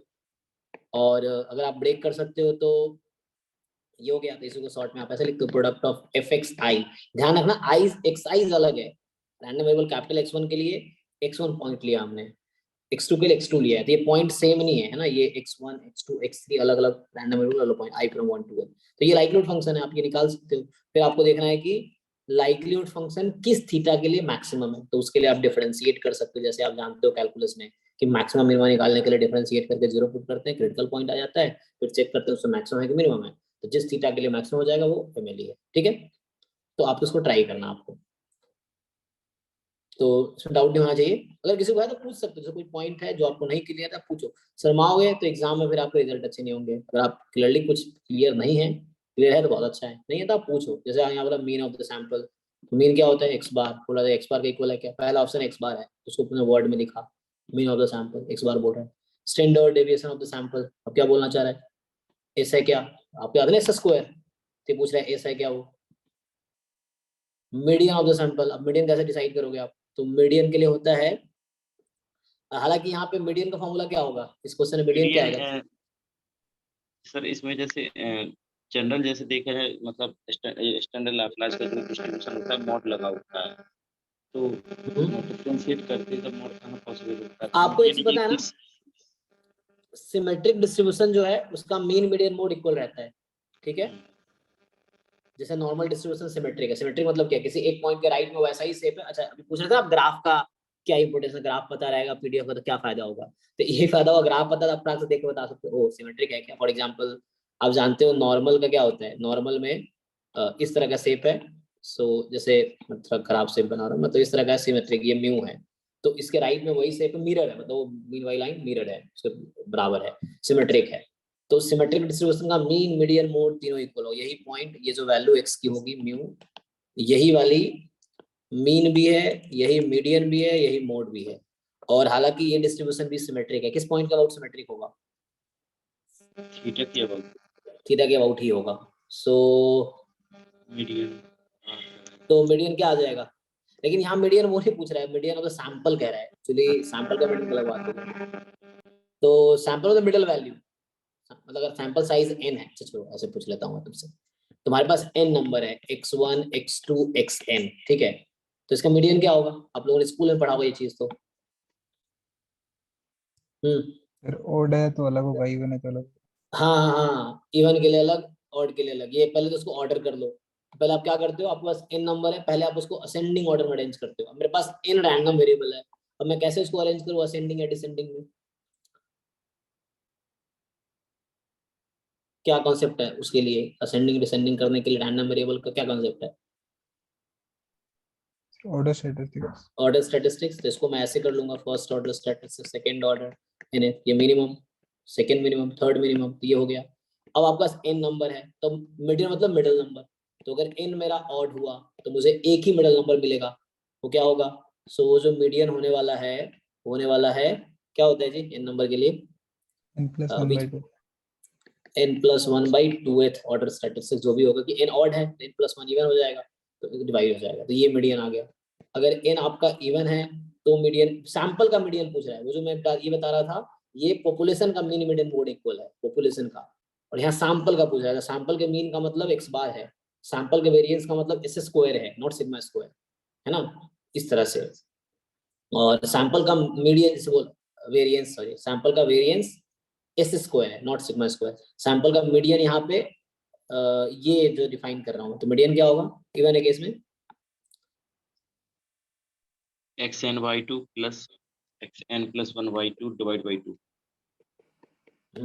ठीक है। तो ये सब स्कूल में भी था कि n सिंपल, मेरे पास n नंबर है तो मीडियन में कैसे निकालूंगा, यही चीज है। ये सर पूछना मीडियन के इक्वल है कि हाँ, सर इसमें ये बाहर आएगा ना, n/2+1 आएगा। अच्छा एक मिनट चेक कर लेते, देख लो एक बार तुम लोग ठीक से, n क्या है तुम्हारा इवन है, n/2, हाँ वो मैंने गलती किया, वो शायद वही बोलना चाह रहा होगा। सो n/2+1, ठीक है। एक यस। मिनट, यहाँ पे क्या होता है, n+2/2 हो गया, ओके एक बार चेक करना फाइनल 4 एग्जांपल्स देख लेते हैं। मान लो मेरे पास x1 x2 x3 x4 है, चलो 4 है, तो इसका मिडिल क्या होगा? 4 बटे 2 सेकंड वाला और सेकंड प्लस 1 थर्ड, ठीक है। उसका नेक्स्ट जस्ट नेक्स्ट ना, ओके फाइन फाइन या तो मैंने लिखने में गलती की है, ओके। सो ठीक है, ये सैंपल मीडियन है जो मैं लिख रहा हूँ। सैंपल मीन x बार, सैंपल वेरिएंस s स्क्वायर। आप सब जानते हो कि x1 s2 सैंपल है, तो जब आप बोलता है सैंपल मीन, ये बहुत सिली थिंग्स है जो आपको ऑलरेडी पता है, फिर मैं रिपीट कर रहा हूँ ताकि गलती ना करो। Sample mean sample variance s square, फिर सैंपल मीडियन, ठीक है। ये मैंने ऊपर फाइंड किया है, वो था इस तरह से, ठीक है। आगे क्या बोला इसमें? मैक्सिमम ऑफ द सैंपल, इसका क्या मतलब हुआ? मैक्सिमम ऑफ द सैंपल का क्या मतलब है स्टैटिस्टिक सेंस में, क्या मतलब है इसका?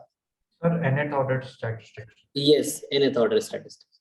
तो देखो ये वर्ड में ऑप्शंस लिखा है, आपको देखना है अब कि क्या आ रहा है। nth ऑर्डर स्टैटिस्टिक्स, यहाँ मीडियन हो गया, यहाँ एस हो गया, है ना। एस स्क्वायर का डेफिनेशन क्या होता है ये भी लिखे ताकि आगे क्वेश्चन में आएगा तो बार बार बताना नहीं पड़ेगा। एक बार जो शुरू है ना, आज पहली क्लास है, तो ये सब चीजें एक बार देख लेंगे तो आप अगली क्लास में जब ये नया ये सब चीजें आएंगी, तो मैं मान के चल रहा हूँ किसी को कुछ नहीं आता है ना, बेसिक तो वैसे ही हम कर रहे हैं कि एटलीस्ट एक बार पढ़ा, जैसे रिवाइज टाइप का कर रहे हैं कि शुरू से एक बार रिवाइज हो जाएगा, कारण डिवीजन नहीं किया हम लोग।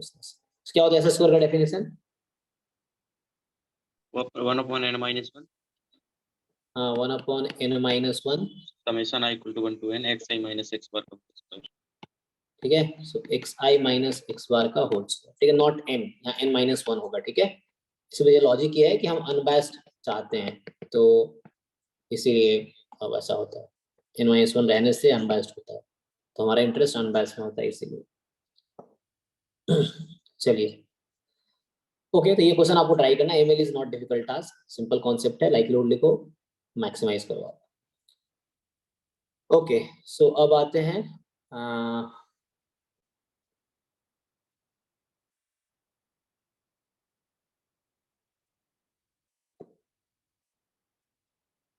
ट्राई करना। ये तो हो गया, 2 ही क्वेश्चन इस साथ था, अब आगे देखते हैं। टिक हुआ होगा, देखना था, टिक कर रखा है, तो अगर कोई छूट गया हो तो भी बताना। so, मैंने कोशिश किया छूटे ना, ये जैसे है। चलो 72 नंबर। अच्छा ये वाला पीडीएफ मैं भेज दूंगा ताकि तुम्हें ये रहे कि टिक वाले क्वेश्चन पता हो, ढूंढना ना पड़े, ये भी है। सो ठीक है, हाँ 72 देख लेते हैं क्या कह रहा है। तो 72 कह रहा है आपको कि x1 x2 x3 be the random sample of size 3 chosen from population with PD sorry probability density, probability distribution। तो डिस्ट्रीब्यूशन का मतलब CDF, ठीक है, डेंसिटी मतलब PDF होता है, तो प्रोबेबिलिटी डिस्ट्रीब्यूशन है मतलब CDF है। एक नहीं यहाँ पे वो केस नहीं है जो मैं सोच रहा हूँ, है ना। यहाँ पे जस्ट वो बता रहा है डिस्ट्रीब्यूशन इस तरह से, समझ रहे हो आप क्या बोल रहा हूँ मैं? जैसे क्लास 12 में ये वर्ड यूज करते हैं ना, प्रोबेबिलिटी डेंसिटी, डिस्क्रीट में क्या है, डिस्ट्रीब्यूशन के लिए वही वर्ड यूज होता है। So this is not CDF जो मैं सोच रहा था, तो मैं कंफ्यूज नहीं होना जैसे मैं हो रहा था अभी। सो ये प्रोबेबिलिटी डिस्ट्रीब्यूशन है, डिस्ट्रीब्यूशन फंक्शन लिखेगा तो CDF होगा। डिस्ट्रीब्यूशन में जस्ट कैसे डिस्ट्रीब्यूटेड, किस पॉइंट पे कितना मास है, that is not. So probability x = 1 is P, तो कौन सा डिस्ट्रीब्यूशन है ये? बर्नौली है ना सर? जी ठीक है, ये बर्नौली हो गया आपका। तो पूछ रहा है कि द सैम्पलिंग डिस्ट्रीब्यूशन, अब देखो sampling distribution f of statistics this, तो सैंपल साइज 3 था, तो इसको आप लोग क्या बोलते हो मैक्सिमम को? Third order statistics. Yes sir. तो आप ये तो कर सकते हो ना, ऑर्डर यस स्टैटिस्टिक्स एक सर। टॉपिक है, उसमें आप ट्राई करके कर सकते हो कि इनमें से कौन सा ऑप्शन आएगा, जीरो पे क्या आएगा। हालांकि अलग अलग बोला डिसाइड करने को, है ना, कि अगर अब जीरो y = 0 है तो क्या मास है, तो उस तरह से क्या होगा। हालांकि बहुत मुश्किल नहीं है ना, जैसे क्या है कि इसमें बोला है प्रोबेबिलिटी y = 0 है, तो प्रोबेबिलिटी y क्या है आपका? Maximum of x1 x2 x3 0 है। अब मैक्सिमम 0 कब होगा? तो 1 माइनस कर लो, maximum of x1 x2 x3 is 1, ये होगा ना। अच्छा क्या यहाँ डिसाइड कर पाओगे आप? सर सब जीरो हो सकते हैं तो मैक्सिमम मैक्सिमम जीरो ऑर्डर होगा। इन जनरल निकाल के उसमें पुट कर दो। अच्छा तो वैसे भी करते मैक्सिमम, मतलब वो ऐसे केसेस कराया कर सकते हो आप, नहीं तो इन जनरल निकाल के, हाँ मतलब वो फॉर्मूला से भी किया ऐसे ही तो। ऑर्डर स्टेट से नहीं होगा क्या? हाँ ऑर्डर स्टेट से होगा, ऊपर से मैं ऐसे ही सोच रहा हूँ। सो इस तरह से क्या होगा, मैक्सिमम 0, अरे यार क्यों इतना कर रहा हूँ, छोड़ो यहीं से निकल जाएगा। सो इतना करने की जरूरत नहीं है। देखो 3 नंबर तुम्हारे पास है, x1 की वैल्यू 0 या 1 हो सकती है, x2 की वैल्यू 0 या 1 हो सकती है, x3 की वैल्यू 0 या 1 हो सकती है। ठीक है, ये क्लियर है सबको, क्योंकि बर्नौली है। अब 3 मैक्सिमम इसका 0 आ रहा है, इन तीनों में जो चाहे x1 की वैल्यू 0 या 1 हो, किसी भी केस में मैक्सिमम 0 कब होगा? तुम इंडिविजुअली क्या बोल सकते हो? सब जीरो तीनों होगी। तीनों केस जीरो बने सारे जीरो। हाँ, तो ये तो सिंपल केस हो गया ना कि x1 भी 0 होना पड़ेगा, x2 को भी 0 होना पड़ेगा, x3 को भी 0 होना पड़ेगा। तो कोई भी 1 हुआ तो मैक्सिमम 1 हो जाएगा, तो तीनों को 0 होना पड़ेगा। तो सिंपल यहाँ से क्या हो गया कि अभी इंडिपेंडेंट तो है, एक रैंडम सैंपल है, तो रैंडम सैंपल का मतलब इंडिपेंडेंट एंड आइडेंटिकली डिस्ट्रीब्यूटेड होता है। आईआईडी, कोई रैंडम सैंपल हमेशा आईआईडी होता है। तो यहाँ से x1 बराबर 0, और ये तो प्रोबेबिलिटी सेम ही रहती है कि आईआईडी है, तो का पावर 3 हो गया। तो ये कितना था? ये 0 पे क्या होता है? क्यू। क्यू क्यूब हो गया, देख लो। तो y बराबर 0। ऐसे ही जब y बराबर 1 निकालोगे, सो इसमें थोड़ा टाइम टेकिंग नहीं है, तो जस्ट प्रोबेबिलिटी मैक्सिमम इज 1। अब यहाँ थोड़ा प्रॉब्लम है, जैसे ऐसे आप सोचोगे अच्छा मैक्सिमम 1 है तो कुछ भी हो सकता है, 1 0 0 1 1 0 1 1 1, बहुत सारे केसेस है। तो क्या करोगे इसका? इससे बचना है 1 तो माइनस कॉम्प्लीमेंट ले लो, तो उससे इजी हो जाएगा, यही वाला केस बन जाएगा। तो maximum of x1 x2 x3 या तो 1 होगा या 0 होगा कॉम्प्लीमेंट में, है ना? दो ही पॉसिबिलिटी है सब हराने मेरे के पास, तो या तो मैक्सिमम 1 है कॉम्प्लीमेंट लिया 0 हो गया। अब मैक्सिमम 0 क्या होगा? सेम केस, तो 1 माइनस, है ना? जब पीछे आया था तो 0 पे क्यू क्यू, 1 पे 1 माइनस क्यू, देख लो। तो इस तरह से ये मुश्किल नहीं, ये वाला सी। हाँ ना, बोलो भाई, ठीक है ना? Yes sir. हाँ, सो तो इस तरह से है इसमें हालांकि स्पेशली से बताऊं कि जो फॉर्मूला है वो कॉन्टिन्यूअस के लिए है, जो आप फॉर्मूला जानते हो वो कॉन्टिन्यूअस के लिए। मैं एक बार से रिकॉल कराता हूँ कि मेरे पास अगर सैंपल है nth ऑर्डर स्टैटिस्टिक्स का, क्या होता है पीडीएफ, कोई बताओ मुझे। n factorial divide by r हाँ माइनस देखो 1 फैक्टोरियल। नहीं, nth ऑर्डर स्टैट्स, अच्छा आर, चलो तुम rth ऑर्डर का बता रहे हो, ठीक है, मैं rth का लिख देता हूँ जनरल। rth ऑर्डर स्टैटिस्टिक्स का जो पीडीएफ क्या होता है? n फैक्टोरियल, हाँ, divide by r 1 minus 1 minus factorial. 1 n r, ठीक है। तुम्हारे को लिखा हूँ तो r minus 1 factorial, n minus r factorial. हाँ कैपिटल fx का होल पावर, कैपिटल हाँ, x की पावर जो r माइनस 1। पॉपुलेशन का जिससे सैंपल लिया गया है उस पॉपुलेशन का जो सीडीएफ होगा उसकी पावर r माइनस 1, 1 माइनस उसी का 1 माइनस fx का होल पावर n हाँ, माइनस r। सीडीएफ की पावर n माइनस r, और इनटू में पीडीएफ। तो ये आपको इन जनरल rth का ऑर्डर में रिवाइज करा रहा हूँ जस्ट। तो ये फॉर्मूला सिर्फ कॉन्टिन्यूअस रैंडम वेरिएबल के लिए वैलिड है। This is valid only for continuous random variable, not for discrete. ठीक, तो ये कॉन्टिन्यूअस रैंडम वेरिएबल के लिए। तो डिस्क्रीटली मैंने कैसे अप्रोच किया? पॉइंट वाइज ये कर रहा था मैं, इसलिए किया। तो ये फॉर्मूला वैसे नहीं होगा। अच्छा सीडीएफ, तो चलो इसी में आप अगर निकालोगे nth ऑर्डर स्टैटिस्टिक्स जब आप फाइंड करोगे, nth ऑर्डर स्टैटिस्टिक्स जब आप फाइंड करोगे तो आंसर आएगा n टाइम, रख दो r की जगह n रख दो, ऊपर जहां जहां आ रहा है ना उसको n रख दो। सो आ जाएगा fx सीडीएफ का whole power r minus n minus 1 n-1 और fx। जस्ट ये आएगा। अगर आप फर्स्ट ऑर्डर स्टैटिस्टिक्स का पीडीएफ निकालोगे तो क्या आएगा? n टाइम 1 माइनस fx का whole power n minus 1 fx। और थोड़ा और आगे बढ़ूं, अगर मैं आपसे सीडीएफ पूछ लूं nth ऑर्डर स्टैटिस्टिक्स का, ये भी आगे यूज होगा, गेट में ऐसे क्वेश्चंस आए हैं, तो जो अभी बता रहा हूँ उसको रिवाइज करते हैं ना आप, ये मैं यूज करूंगा आगे, ये सब चीजें जो भी थ्योरी अभी बता रहा हूँ नेक्स्ट टाइम फिर से नहीं लिखूंगा ये सब। तो क्या आएगा ये? fx raised to power n। हाँ, ये आपका n हो जाता है। और अगर आप फर्स्ट ऑर्डर स्टैटिस्टिक्स का लिखोगे तो क्या आता है? 1 CDF माइनस fx का होल पावर n। नहीं, 1 1 minus 1 minus minus 1 oh minus sorry. fx whole power n। इसकी पावर n, ठीक है। तो ये आप याद रखना। सो ये भी सीडीएफ है, ये भी सीडीएफ है। ओके चलो, तो ये जस्ट ये पीडीएफ था ऑर्डर स्टैट्स का, first and nth order stats का। ये सीडीएफ है first and nth order stats का। ये in general rth order stats का पीडीएफ है, इसको आप सीडीएफ में कन्वर्ट कर सकते हो। सो एनीवे, तो ये फॉर्मूला आपको, ये सब सिर्फ कॉन्टिन्यूअस के लिए वैलिड है। ओके, हालांकि यहाँ पे ये काम कर जाएगा। तुम सीडीएफ निकालना नहीं था ना मुझे, अगर से निकालना होता मान लो थर्ड, क्योंकि थर्ड ऑर्डर स्टैट्स अगर मैं लिखता यहाँ पे तो क्या होता? सीडीएफ और दिस एक्स, तो 1 पे सीडीएफ निकालते तुम, तो पी क्यू, अच्छा पावर 3, और यहाँ पे क्या होता 1 माइनस पी क्यू क्यू, पता नहीं सर वैलिड नहीं होता। ये फॉर्मूला जो हम लिखा हूँ ये सब कॉन्टिन्यूअस के लिए वैलिड है। ओके, तो these are for continuous random variable, ये कॉन्टिन्यूअस के लिए डिफाइन होता है। चलो वापस आते हैं क्वेश्चन पे।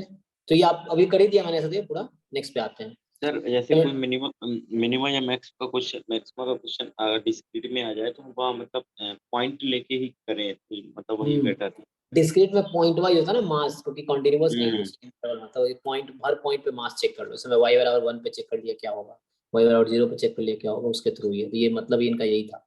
नोटेशन में मत जाना, ये एफ नोटेशन पीएमएफ के लिए ही यूज कर रहा है।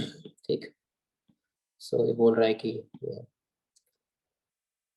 ओके, सो 73 क्या कह रहा है, let xn be a sequence of independent random variables with this distribution. तो xn मतलब xn nth रैंडम वेरिएबल्स मान लो, n की पावर अल्फा है तो हाफ है, और माइनस n की पावर अल्फा है तो हाफ है। तो बोल रहा है कि sequence obeys the weak law of large number if. तो पहले तो मुझे कोई बताओ इसका स्टेटमेंट क्या है, what is the weak law of large number. Weak law of large number मतलब हम उसके थ्रू डिवाइस कर रहे हैं। हाँ, so weak law of large number क्या होगा, Probability of mod xn minus mu less than epsilon tends to 0. एक मिनट मैं Yep, yes. मतलब x1 x2 dot xn be a finite mean and finite variance. Then तो simple word में बताओ, कोई और बताओ weak law of large number simple word में बताओ। सर जो mod of X n minus mu है वो जब एप्सिलॉन से लेस हो तो जब n इंफिनिटी हो जाता है तो वो प्रोबेबिलिटी 1 हो जाती है। ओके, सो आप लोग मुझे बता रहे हो कन्वर्जेंस इन प्रोबेबिलिटी के डेफिनेशन। मान लो म्यू है, अब इसका डेफिनेशन बता रहे हो मुझे क्या ये। Yes sir. सो सीरियसली बोलो ना, जैसे वीक लॉ का क्या है कि sample mean converges in probability to population mean, ये पॉपुलेशन मीन और ये सैंपल मीन। तो weak law of large number का ये स्टेटमेंट है। अब इसको एलोबरेट करोगे, ये एक टर्म है कन्वर्जेंस इन प्रोबेबिलिटी, है ना। तो वहां अगर मैं डिफाइन करूंगा तो आप लोग शायद डेफिनेशन बता रहे हो, ठीक है गलत नहीं है। तो इसका ये, इसको अगर मैं एलोबरेट करूँ, इसका what is meaning of this, इसका और भी डिटेल एक्सप्लेनेशन भी है। ये एक्स बार आप जानते हो, एक्स बार क्या होता है 1/n summation xi, i from 1 to n। Weak law of large पहला पार्ट ये है। इसका दूसरा पार्ट अगर मैं आपसे पूछूं 1/n summation xi square, I from 1 to n, this converges in probability to what, ex square. ex square। इसको आप एक्सटेंड कर सकते हो किसी भी पावर तक, 1/n summation xi की power k, so I from 1 to n है, this will converge in probability to e of x की पावर k। so ये जो लिखा हुआ है ये kth पॉपुलेशन मोमेंट है और ये kth सैंपल मोमेंट है, ठीक है। मेथड ऑफ मोमेंट एक होता है ना MAV, method of moment estimator, वहां आप क्या करते हो, इसको इसके इक्वल रखते हो, इसको इसके इक्वल रखते हो, इसको आप इसके इक्वल रखते हो जब मेथड ऑफ मोमेंट एस्टिमेटर निकालना होता है। और यहाँ पे weak law of large number क्या कहता है कि ये जो सैंपल मोमेंट है will converge in probability to population moment. अब ये कन्वर्जेंस इन प्रोबेबिलिटी ये डिफरेंट है, जो सीक्वेंस का कन्वर्जेंस रियल एनालिसिस में होता है, जो कैलकुलस या एनालिसिस में जो डेफिनेशन है वो अलग है। तो अब कोई पूछेगा कि इसका क्या मीनिंग है, what is meaning of this, तो इसको फिर आप जैसे बता रहे थे उस हिसाब से कि for all epsilon more than 0 probability mod xn bar minus mu more than epsilon is 0, less than epsilon होगा 1 होगा, and limit n tends to infinity। तो ये इस टर्म का ये डेफिनेशन है। what is meaning of convergence in probability, तो convergence in probability का ये डेफिनेशन है, ठीक है। for all epsilon more than 0 limit n tends to infinity probability x bar minus mu more than epsilon 0, ठीक है। ये अगर इसको आप लिखोगे less than epsilon तो यहाँ 1 हो जाए, कोई दिक्कत नहीं। क्लियर है ना, हाँ ना बोलो भाई, ठीक है। Yes sir. हाँ Yes, तो अब आओ sir. यहाँ पे क्वेश्चन पे। क्वेश्चन में क्या बोला है कि किस सिचुएशन में weak law of large number लगा सकते हैं हम, तो डिस्क्रीट है। तो आपसे मैं पूछूं कि ex क्या होगा इसका, डेफिनेशन में भी जा सकते हो आप। 0. सो ex आपका हो गया 0, अच्छा ठीक है ना, ex 0 है ना, ex मतलब इस डिस्ट्रीब्यूशन EXN क्या होगा nth। अब आपको देखना है कि वो डेफिनेशन लगा लो अब ये वाला weak law of large number का। तो x बार, अच्छा तो E ऑफ x बार यहाँ से कैसे डिफाइन करोगे आप? सो चूंकि सीक्वेंस ऑफ इंडिपेंडेंट है, अच्छा आइडेंटिकली डिस्ट्रीब्यूटेड नहीं बोला ना, इंडिपेंडेंट है, ओके। सो x1 s2 x3 ठीक है, इंडिपेंडेंट है। हालांकि स्टेटमेंट जो होता है आईडी के लिए डिफाइन किया होता है, लेकिन ठीक है इंडिपेंडेंट के लिए भी डिस्ट्रीब्यूटेड। मीन से क्या होगा अगर आपसे पूछूं मैं यहाँ पे? सो इसमें अप्लाई करना है डेफिनेशन, अगर आप अप्लाई करो obeys weak law of large number, mean चलो 0 होगा, वेरिएंस कितना आएगा?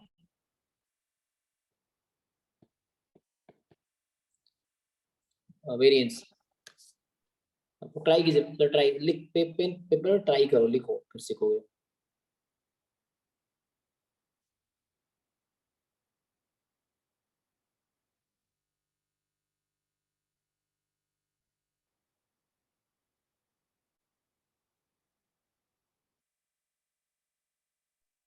Sir, n to the power 2 n to the alpha. power 12 का ओके, तो इंटीग्रल टेस्ट ऐसे कुछ है। उस तरह से कुछ उन्होंने अप्रोच किया होगा। लाइक अगर मैं डायरेक्टली निकालू जो हम जानते हैं तरीका, तो इसका क्या आएगा? ईच xi का कितना है? n की पावर 2 अल्फा, तो इसका कितना हो जाएगा? n टाइम, तो क्या देखेगा n की पावर 2 अल्फा प्लस 1, और अपॉन जैसे आप बोल रहे हो n स्क्वायर, तो n की पावर 2 अल्फा माइनस 1 हो जाएगा। अरे बाकी लोग समझ पा रहे क्या बोल रहा हूँ मैं? आप सिंपली वेरिएंस लगाओ इस पे, दोनों अप्लाइंग वेरिएंस बोथ साइड। तो अप्लाइंग वेरिएंस बोथ साइड में क्या होगा? सो यहाँ x1 प्लस x2 का वेरिएंस क्या होगा? इस समेशन में वेरिएंस लगाने पे क्या होगा? Variance x1 plus variance x2 plus variance x3 plus, क्योंकि वो इंडिपेंडेंट है कोवेरिएंस टर्म नहीं आएगा, तो n time variance of xi, और आपने वेरिएंस ऑफ xi कितना निकाला है? n की पावर 2 अल्फा।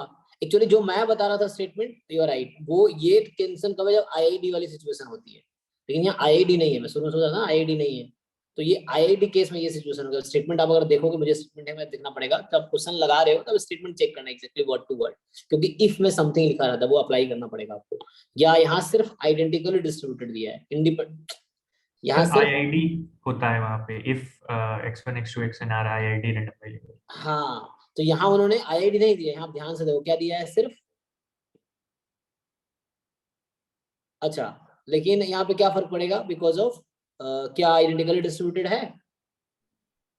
नहीं, x1 का डिस्ट्रीब्यूशन कुछ और आएगा, x2 का कुछ और आएगा, x3 का कुछ और आएगा। चेक करो आप इनको अलग अलग रख के, डोंट यू थिंक? बाकी सब लोग समझ पा रहे हैं ना? मैं ये बोल रहा हूँ कि क्या ये आइडेंटिकली डिस्ट्रीब्यूटेड है x1 x2 x3 x4 xn? No sir. नहीं है ना?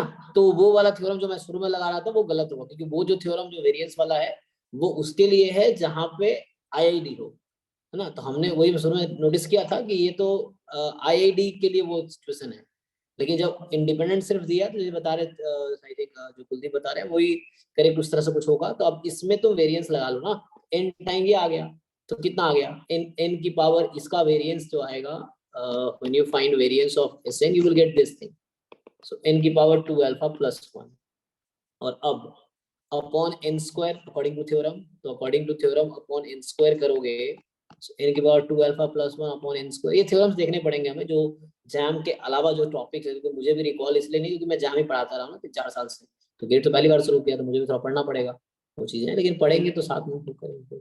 सर और ये आप थ्योरम लोगों कौन से ने बुक में है? ये आई थिंक उसमें गुप्ता कपूर में है, कौन में देख रहे हो आप कुलदीप? यस सर, गुप्ता कपूर में सर। मैं कल इसका हाँ पेज और नंबर वगैरह शेयर कर दूंगा। हाँ, या फोटो भेज देना या तो, क्योंकि जो थोड़ी एक्स्ट्रा चीज, क्योंकि हम लोग MSc लेवल पे अब काम कर रहे हैं, जैम BSc लेवल पे है, तो BSc वाली चीजें यहाँ MSc में कुछ एक्स्ट्रा चीजें होंगी जो यूज होंगी, तो वो मुझे भी देखना पड़ेगा, आपको भी देखना पड़ेगा, तो साथ देखेंगे, ठीक है। जो नहीं होगा फिर ढूंढेंगे उसका सोल्यूशन, ऐसा है। सो यहाँ पे फाइनली ये आ गया, ओके। अब देख लो, अब जो बता रहे थे वो फाइन, अब ये लेस देन ये फाइनाइट कब होगा? 2 अल्फा माइनस 1 हो गया ना, यहाँ पे आएगा। So this 2 alpha minus 1 should be less than 0। अब ये सही लॉजिक लगा ना। तो ये इसको नेगेटिव होना पड़ेगा। क्यों नेगेटिव होना पड़ेगा? ताकि इसकी लिमिट फाइनाइट हो या लिमिट 0 पे जाए ना। कब जाएगी लिमिट 0 पे? दिस विल कन्वर्ज टू 0, जो थ्योरम का स्टेटमेंट बता रहे हैं वो, this will converge to 0 when 2 alpha is 2 alpha minus 1 less than 0, तो अल्फा लेस देन हाफ। तो इस तरह के आंसर आ जाएंगे। तो ये थोड़े से एक्स्ट्रा थ्योरम है जो जैम के अलावा है, वो हमें करना पड़ेगा। ठीक है,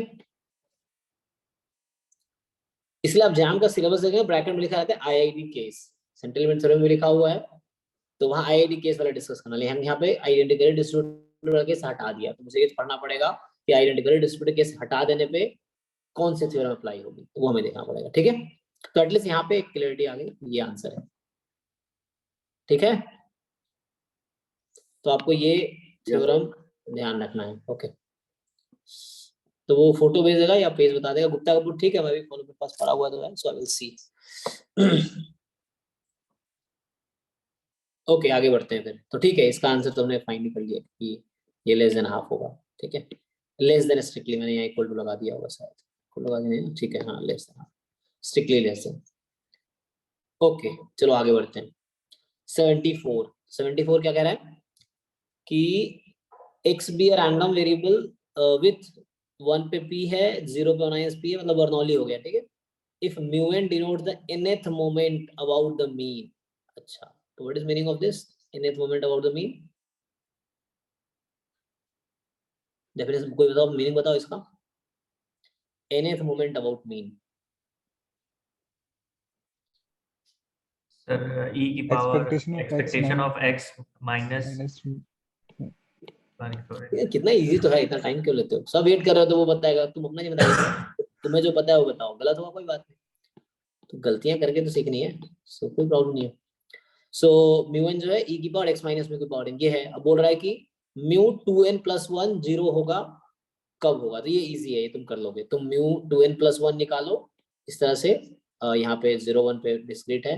अब देखो वो इक्वल टू 0 रखने पे p की क्या वैल्यू आएगी, मतलब इक्वल टू 0 किस p के लिए हो पाएगा, तो आप इसको कैलकुलेट करो। ठीक है, क्योंकि आगे बढ़ते हैं, बहुत कम क्वेश्चन किया हमने, क्योंकि सारे सॉल्व कर रहे हैं। तो ये सब आपको करना है, मैं इसको शेयर कर दूंगा पीडीएफ, या तो इसका स्क्रीनशॉट लेके या फिर पूरा पेपर ही, जो क्वेश्चन है उसका फोटो। एनीवे, यहाँ पे आते हैं। तो ये है वीडियो सुने ना कोई? ठीक है, यहाँ तक थे, हम ला चुके थे। So this is the question. या सो ये कह रहा है कि ना, ये सब कुछ कॉन्सेप्ट्स हैं जो आप देख रहे हो कि बुक में डायरेक्टली शुरू में इजी होते हैं, यहाँ पे एक अच्छे क्वेश्चन मिल रहा है। The conditional distribution of x given this, और इसमें सिर्फ आपको प्रोबेबिलिटी एंड इन्फेरेंस आया होगा, तो वही है। The conditional distribution of x given x + y। अच्छा, यहाँ पे था ना कुछ information, statement linked for the question 85b। Let the random variable x and y be independent Poisson variate with parameter λ1 λ2 respectively। तो ये एक थ्योरम है actually. The conditional distribution of x given x + y क्या होता है, किसको idea है? Binomial. Binomial, ये थ्योरम है, ये रोहतगी में भी थ्योरम है, हमने एग्जाम में भी दिखाया है कि अगर x y दोनों, तो ये सब थ्योरम आपको याद रखना पड़ेगा। इस तरह कई सारे थ्योरम है कि x जो है पॉइसन λ1 है और y जो है पॉइसन λ2 है, तो जो x गिवन x + y होगा that will have binomial distribution. इसको प्रूव भी कर सकते हैं, मुश्किल नहीं है। आप ये निकालोगे probability x = for example small x given x + y = t। अब इसको सॉल्व करोगे तो आ जाएगा ये बाइनोमियल फॉर्म में। और ठीक है, कुछ ऐसा आता है आई थिंक बाइनोमियल, क्या आता है t कॉमा ऐसा कुछ, अब देखना पड़ेगा क्या है, ऐसा कुछ आता है। अब जो प्रूफ देख के पता चलेगा क्या आता है। हाँ जी कुलदीप, आपको आइडिया है क्या आता है ये? यस सर, ऐसे ही कुछ आता है। हाँ, तो ये आप ये प्रूफ है, बिकर वादगी में प्रूफ किया हुआ है इन्होंने।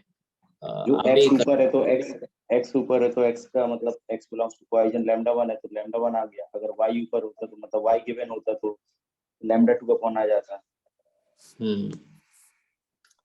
चलिए ठीक है, तो इस तरह से आएगा। तो ये आप देखिए क्या पूछ रहा है आगे। सो इसका तो डायरेक्टली स्टेटमेंट याद होना चाहिए, तो एग्जाम आपको नहीं याद है तो आपको एग्जाम में प्रूफ करना पड़ेगा।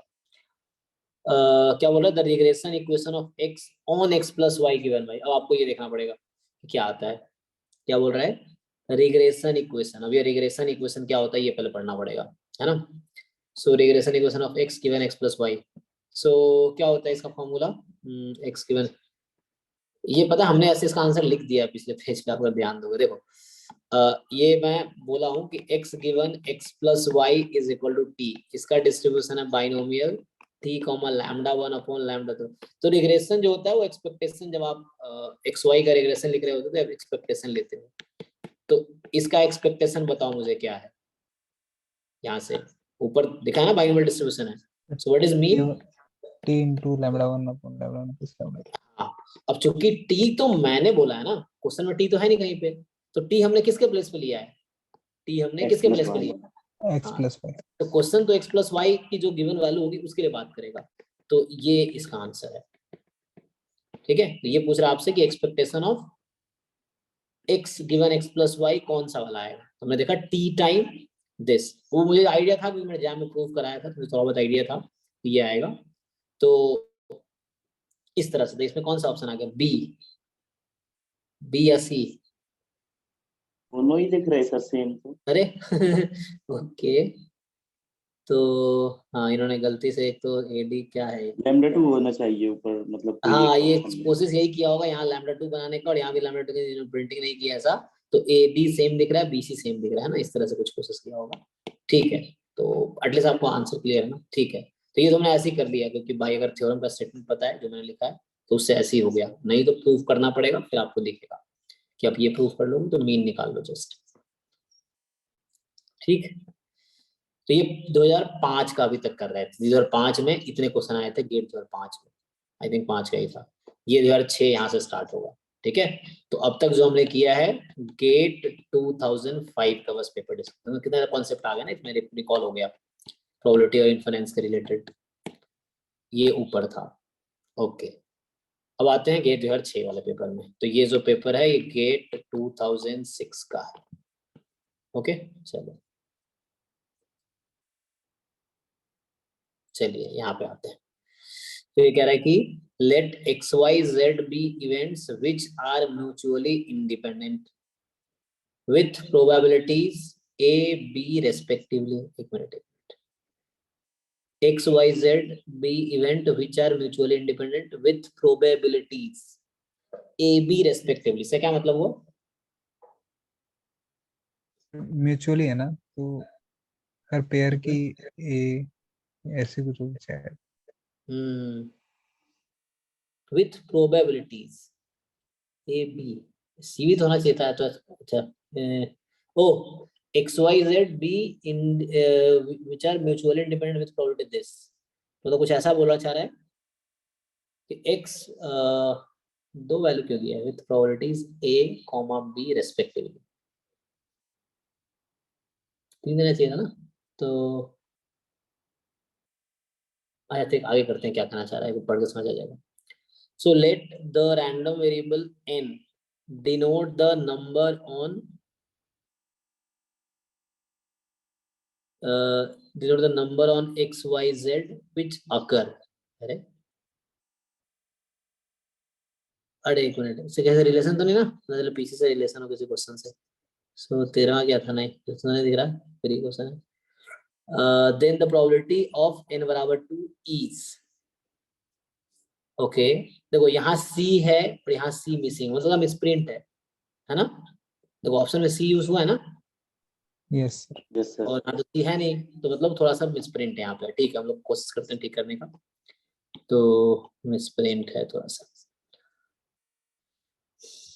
म्यूचुअली इंडिपेंडेंट है और इनकी प्रोबेबिलिटीज है A B. Okay, let the random variable n denote करता है नंबर ऑन x y और z विच अकर, x या y या z किसी एक पे जो नंबर आ रहा है वो है। तो n बराबर 2 होने का क्या चांस है? तो थोड़ा सा और मिसिंग है, या तो मान लो बर्नौली टाइप का अगर है ऐसा कुछ। म्यूचुअली इंडिपेंडेंट है, म्यूचुअली इंडिपेंडेंट का ये होता है कि एक्स वाई से एक्स जेड से ना म्यूचुअली एक दूसरे से इंडिपेंडेंट है। The probability is that the n बराबर 2, okay,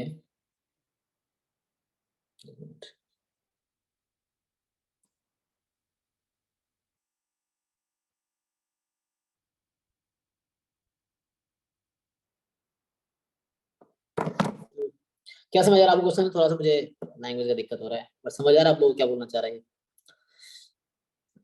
इवेंट है, चलो इंडिपेंडेंट है, एक तो डिस्ट्रीब्यूशन बीच में मिसिंग, मुझे लग रहा है कोई डिस्ट्रीब्यूशन होगा, इसको यूज करना है। तो let the random variable N denote the, है ना, विथ पैरा प्रोबेबिलिटीज, है ना, तो वो कुछ डिस्ट्रीब्यूशन होगा जिसमें पैरामीटर एबीसी यूज कर रहे हैं।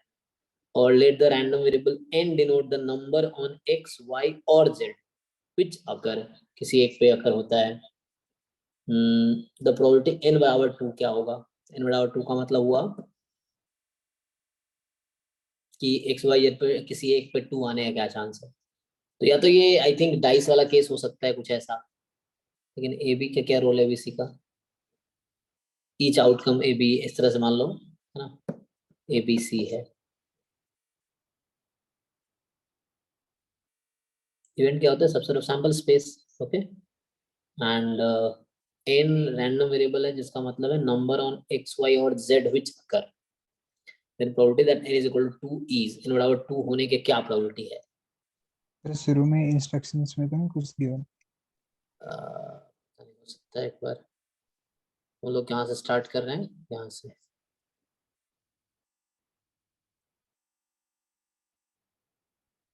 Read the following instruction carefully, है ना, चेक कर लेते हैं, हो सकता है ऐसा कई बार रहता है। सो वो ऐसे इंफॉर्मेशन मार्क्स का होगा कि 1 से 20 नेगेटिव मार्किंग है।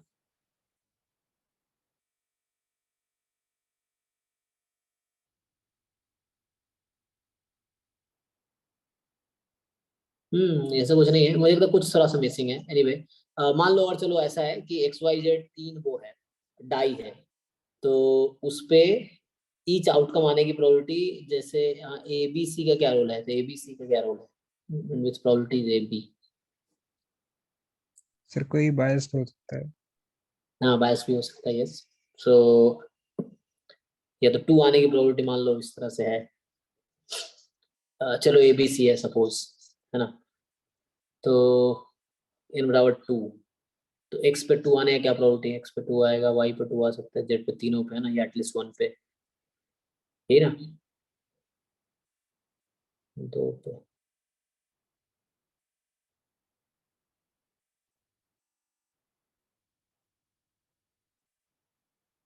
अच्छा मेरा ये कहना चाह रहा है, एक मिनट थोड़ा सा मुझे क्लियर करना हूँ कि 3 रैंडम वेरिएबल है x y z, ठीक है, x के अकर होने की प्रोबेबिलिटी a है, y के अकर होने की प्रोबेबिलिटी b है, और z के अकर होने की प्रोबेबिलिटी c है, ठीक है। तो 3 रैंडम वेरिएबल है, तीनों event actually x y z event है, यहाँ रैंडम वेरिएबल से कंफ्यूज हो रहा है। सो e1 e2 e3 टाइप का मान लो, तो ईच के अकर होने की प्रोबेबिलिटी a b c है। अब बोल रहा है इन 3 में से 2 अकर होगा, इसकी क्या प्रोबेबिलिटी? ठीक है, वो पूछ रहा है आपसे कि 3 में से, हाँ साइट पे पेपर चेक कर लो 2006 का। हाँ मुझे भी ये कर सकते हैं, ये किसी, ये जैसे मैं डाउनलोड कहाँ से किया हूँ, किसी वेबसाइट, दूसरे वेबसाइट्स ना, एग्जाम रेस, ये शायद इन्होंने अपना टाइप किया होगा, शायद किसी तरह गलत भी हो सकता है, पता नहीं, ये ओरिजिनल यही है, देखना पड़ेगा। सो देखते हैं नेक्स्ट टाइम, ये कुछ में ओरिजिनल मिलता है देखना। 5 का, ये 6 का है ये, ठीक है। क्वेश्चन अब क्लियर हो गया, मतलब इसका आंसर भी आ जाएगा। अब 3 इवेंट हमारे पास है, क्या प्रोबेबिलिटी में से 2 अकर होगा? क्या चांस है? तो क्या क्या हो सकता है? Either A B will occur, बनाएंगे ना और फिर हाँ केस बनाएंगे। हाँ क्या क्या केस होगा? तो 3 इवेंट आपके पास है, एक्स के अकर होने का चांस ए है, वाई के अकर होने का चांस बी है, जेड का अकर होने का चांस सी है। अब इन 3 में से 2 अकर होना है, तो क्या प्रोबेबिलिटी है 2 अकर होने का? ए बी हो सकते हैं, प्लस बी सी हो सकते हैं, या फिर प्लस ए सी हो सकते हैं। उसमें से ऐसा भी हो सकता है जब ए बी हो रहा हो तो सी भी हो गया हो, तो इसने एग्जैक्टली 2 ही अकर हो, है ना, तो वो केसेस माइनस कर दो। तो जहां तक मुझे लग रहा है बी ऑप्शन करेक्ट होगा, -3 ABC, 3 ABC नहीं, हाँ 2 ही अकर होने चाहिए ना, तो -3 ABC, यस। एग्जिट की बात कर रहा है ना वो, तो कि एग्जिट 2 अकर हों। हाँ यही बोल रहा हूँ, इसीलिए कि जैसे होगा एक्स वाई अकर हो रहा है, तो ए बी अकर होने का मतलब क्या है? ए बी तो अकर हो ही रहा है, जेड हो भी सकता, नहीं भी हो सकता है, तो वो केसेस तुम्हें माइनस करने हैं। अच्छा ये कुछ वैसे रिलेट कर लो ना भाई, जैसे ये है, ठीक है, so what is probability that exactly 2, तो कौन सा सेट उसकी प्रोबेबिलिटी पूछ रहा है तुमसे, देख लो। ये तो इससे कर लेना, तुम करना ये ना, जो ये देख लो, ये वाला पार्ट है एग्जैक्टली 2 वाला, देखना भाई मैं वो कर रहा हूँ, ये वाला पार्ट है और ये वाला पार्ट है, समझ आ रहा है सबको? अब देखो, जब तुम a इंटू बी लिख रहे हो ना, तो उसमें क्या आ रहा है, मैं फिर से दिखाता हूँ। a इंटू बी में क्या आ रहा है, मैं इधर ही कर देता हूँ, समझो। जैसे ये आपका पूरा सैंपल स्पेस है, इसमें 3 इवेंट है। सो अगर आप a इंटू बी कर रहे हो, मतलब बोल रहे हो a अकर हो रहा है और b अकर हो रहा है, तो a मतलब मैं x को a बोल रहा हूँ और y को b बोल रहा हूँ, तो a एंड b दोनों अकर हो रहा है। अब ये a इंटू b, इसका मतलब क्या है, मुझे बताओ a इंटरसेक्शन b में से कौन सा पोर्शन है?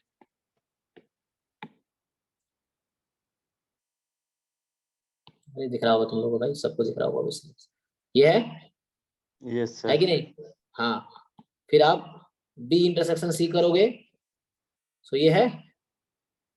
फिर आप c इंटरसेक्शन a करोगे, ये है। Yes so sir. A B B C A C, okay. अब मुझे बोला एग्जैक्टली 2 अगर होना चाहिए, एग्जैक्टली 2 का मतलब हो गया this only, this only, this only. तो क्या बाहर करोगे, कितना सब्ट्रैक्ट करोगे? Probability of exactly 2। आप लोग अपना भी दिमाग लगा, जो जरूरी है मैं कर रहा हूँ वही सही होगा, और भी तरीके हो सकते हैं, या मैं कभी गलत भी कर सकता हूँ। तो आप लोग, क्योंकि ऐसा नहीं कि मैं आपसे बहुत ज्यादा जानता हूँ, मैं भी आप पे जैसा ही हूँ, इसलिए आपको उसके हिसाब से देखना है कि आपका लॉजिक मतलब सही कह रहा है नहीं कह रहा है, ठीक है। एग्जैक्टली 2 अकर्स, सिर्फ 2 ही अकर होने चाहिए। तो मैं मतलब ए इंटरसेक्शन बी में ये पूरा पोर्शन आ गया, बी इंटरसेक्शन में ये पूरा पोर्शन आ गया, सी इंटरसेक्शन ए में पूरा पोर्शन आ गया, लेकिन 2 ही अकर होने चाहिए, मुझे ये बाहर करना पड़ेगा। इसको आपने कितनी बार इंक्लूड किया इस पोर्शन को? 3 बार। 3 बार, 3 बार घटाना पड़ेगा। तो A B plus B C plus A C, इसमें आपने 3 बार इसको इंक्लूड कर लिया है, उसको हटाना पड़ेगा ताकि ये तीनों अकर ना हो, सिर्फ 2 ही अकर हो। इस पोर्शन को मुझे बाहर निकालना पड़ेगा, ये है। तो ये यहाँ मतलब यहाँ सी एक तो मिसिंग है, और ये इवेंट एक्स वाई, जब देखे ना रैंडम वेरिएबल वाली फील आ गई, यहाँ ए बी सी लिखा होता तो थोड़ा आसानी होता। तो भला ये इवेंट लिखा हुआ है, तो सो इस तरह से था कॉन्सेप्ट, ठीक है। चलिए आगे बढ़ते हैं। विदाउट ग्राफ से सर वैसे नहीं होता था, जैसे मतलब ABC दिया रहता था, उसकी प्रोबेबिलिटी दी जी, रहती थी तो आपको फॉर्मूला क्लास आपने सेट थ्योरी में पढ़ा होगा 11th क्लास में, कि एग्जैक्टली 2 का प्रोबेबिलिटी। फॉर्मूला क्या होता है, हाँ, ये होता है, हो जाएगा। ए एग्जैक्टली 2 का मतलब क्या हुआ? A intersection B intersection C पे बार आ जाएगा, फिर ऐसे ही B पे B हाँ पे हाँ बार आ हाँ हाँ, जाएगा, प्लस C पे राइट बार राइट, A पे बार आ ऐसे जाएगा। कर लो आप, यस यस वही चीज है। इससे भी कर सकते हो आप, मतलब ए कॉम्प्लीमेंट, ये हो गया। तो इस तरीके से यस, यही निकालना था मैं। तो उससे भी करोगे, आप क्या करोगे, इसको बाहर करोगे यहाँ से इंटरसेक्शन बाहर होगा जब आप कॉम्प्लीमेंट लोगे।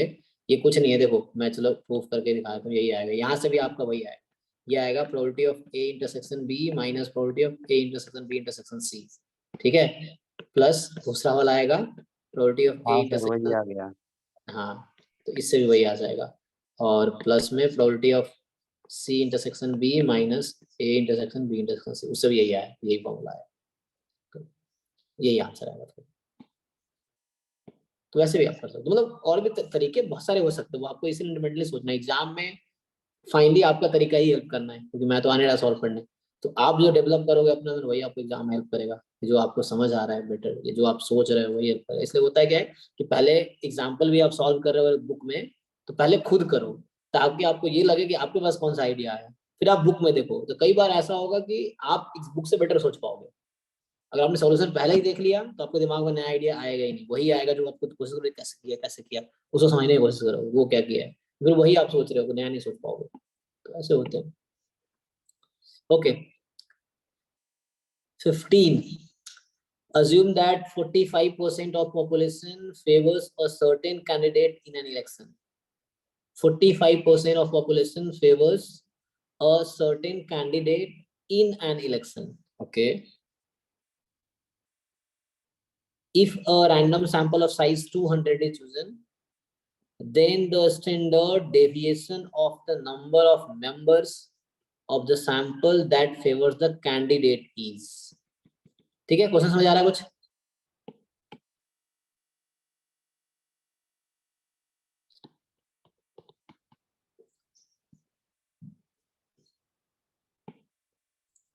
किसी कैंडिडेट को फेवर करने की प्रोबेबिलिटी कितनी है?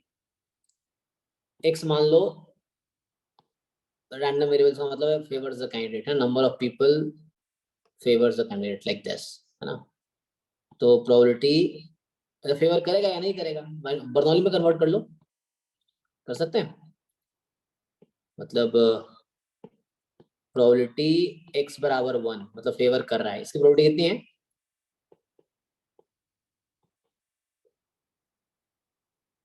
कितने भाई? 45%।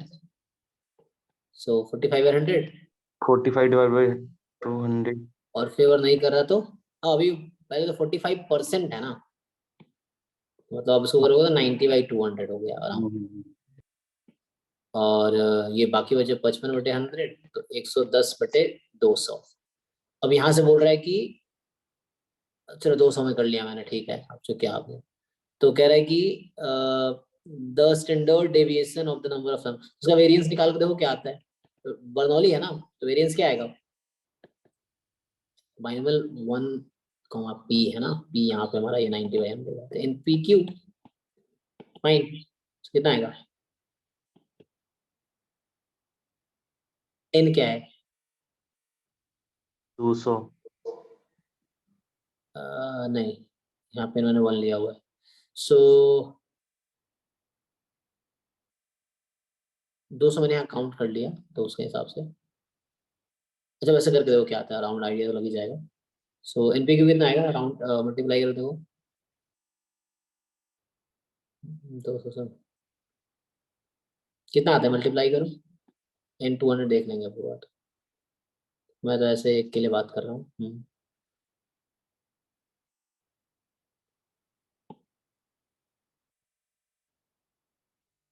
सैंपल साइज ऑफ 200 चूज है ना, 200 चूज किया।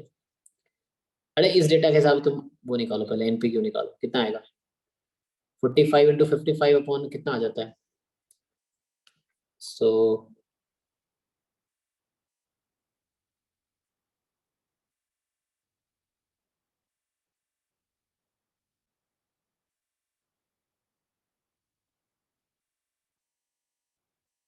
ये हो गया तुम्हारा दिस।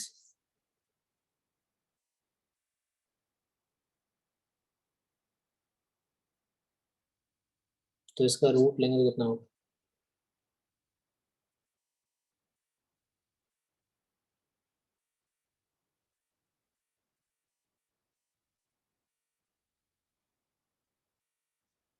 सब कुछ प्रॉब्लम है ना। सो अच्छा क्या बोला था, standard number sample the favour the candidate. Okay, so favour the candidate,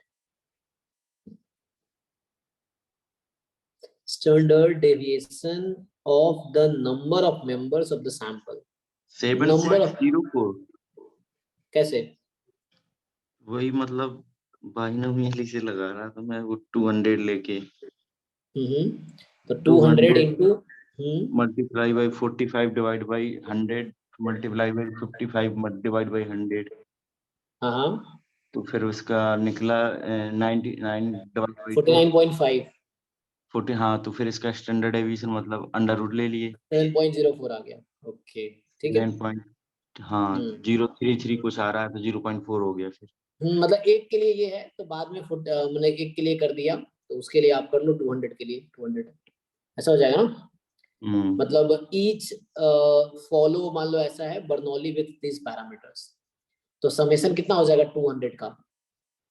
अगर ईच एक्स आई बर्नौली पी है तो summation x I I from 1 to 200 कितना होगा? 200 comma P binomial 200 P, P क्या है जो सपोर्ट कर रहा है, सपोर्ट कितना कर रहा है 45%, तो 0.45 तो हो गया बस। और इसका स्टैंडर्ड वेरिएशन निकाल, ठीक है, तो यही आएगा। बाकी लोगों को समझ आया क्या? हाँ जी, हाँ ना बोलो भाई, सब सो गए लगता है। सर एक बार फिर से बता दीजिए। मैं बोल रहा हूँ ईच xi एक नंबर, आपके पास कितने सैंपल साइज है? 200, ठीक है। और ईच आर IID बोल रहा है कि जो मार्केट में न्यूज है कि 45% लोग सपोज करते हैं, इसका है कि बाइनोमियल 1, p और p की वैल्यू है 45% जो इसका सपोर्ट में है, ठीक है। तो summation xi i from 1 to 200 ये y मान लो, तो आपको स्टैंडर्ड डेविएशन ऑफ y निकालना है, तो होगा root under variance of y। Variance of y क्या होगा? इसका डिस्ट्रीब्यूशन होगा बाइनोमियल 200, p, तो क्या होता है वेरिएंस इसका y का? 200 p NPQ, p आपका ये क्वांटिटी है, तो पुट करो कितना आएगा? ये 7.04 आएगा, p ये यूज करो, ठीक।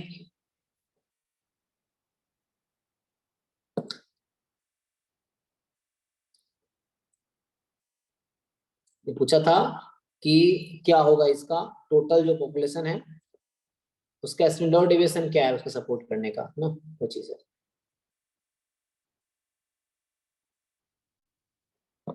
ओके चलो मैं करता नहीं, टाइम खत्म हो इसको, मैं फिर ये तो फिर अच्छा 11:30 हो गया है, तो इस साल की तो कम से कम देख ही लो एक बारी, फिर आगे देखेंगे, या ये एटलीस्ट ये वाला पार्ट कर लेते हैं। सो ठीक है ना, तो यहाँ तो बस यही 3 क्वेश्चन थे ना, 3 है, बाकी आगे अगली क्लास में करेंगे। So यहाँ पे क्या है कि let x and y be independent Poisson random variable with parameter 1, 2 respectively। तो ये तो निकाल सकते हो आप, प्रोबेबिलिटी x बराबर 1 given x plus y upon 2 is 2, तो वो कर लो। अभी तो हमने ये क्वेश्चन किया है, अभी किया ना ऊपर, क्रॉस मल्टीप्लाई करें क्या होगा? ये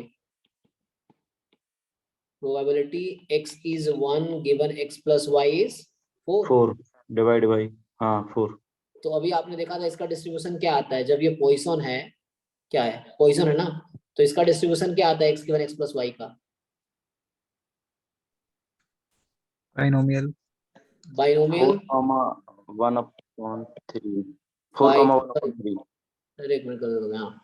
सो लैम्डा 1 यहाँ है ना, लैम्डा 1 1 है, लैम्डा 2 2 है, तो कितना हो जाएगा 1/3 हो गया। अब ये निकालने लेंगे x बराबर 1 पे, तो x बराबर 1 पे कितना आएगा? ये बाइनोमियल 4,1/3 में x बराबर 1 की प्रोबेबिलिटी, x बराबर 1 पूछा हमसे, तो x बराबर 1 की प्रोबेबिलिटी कितनी होगी? 4c1 4 1/3 की पावर 1 एक ही आना ना, और 2/3 की पावर 3, सिंप्लीफाई करो। सो 8 चौके 32 और 27 गुने 3 81, 32/81 बताओ कितना आएगा?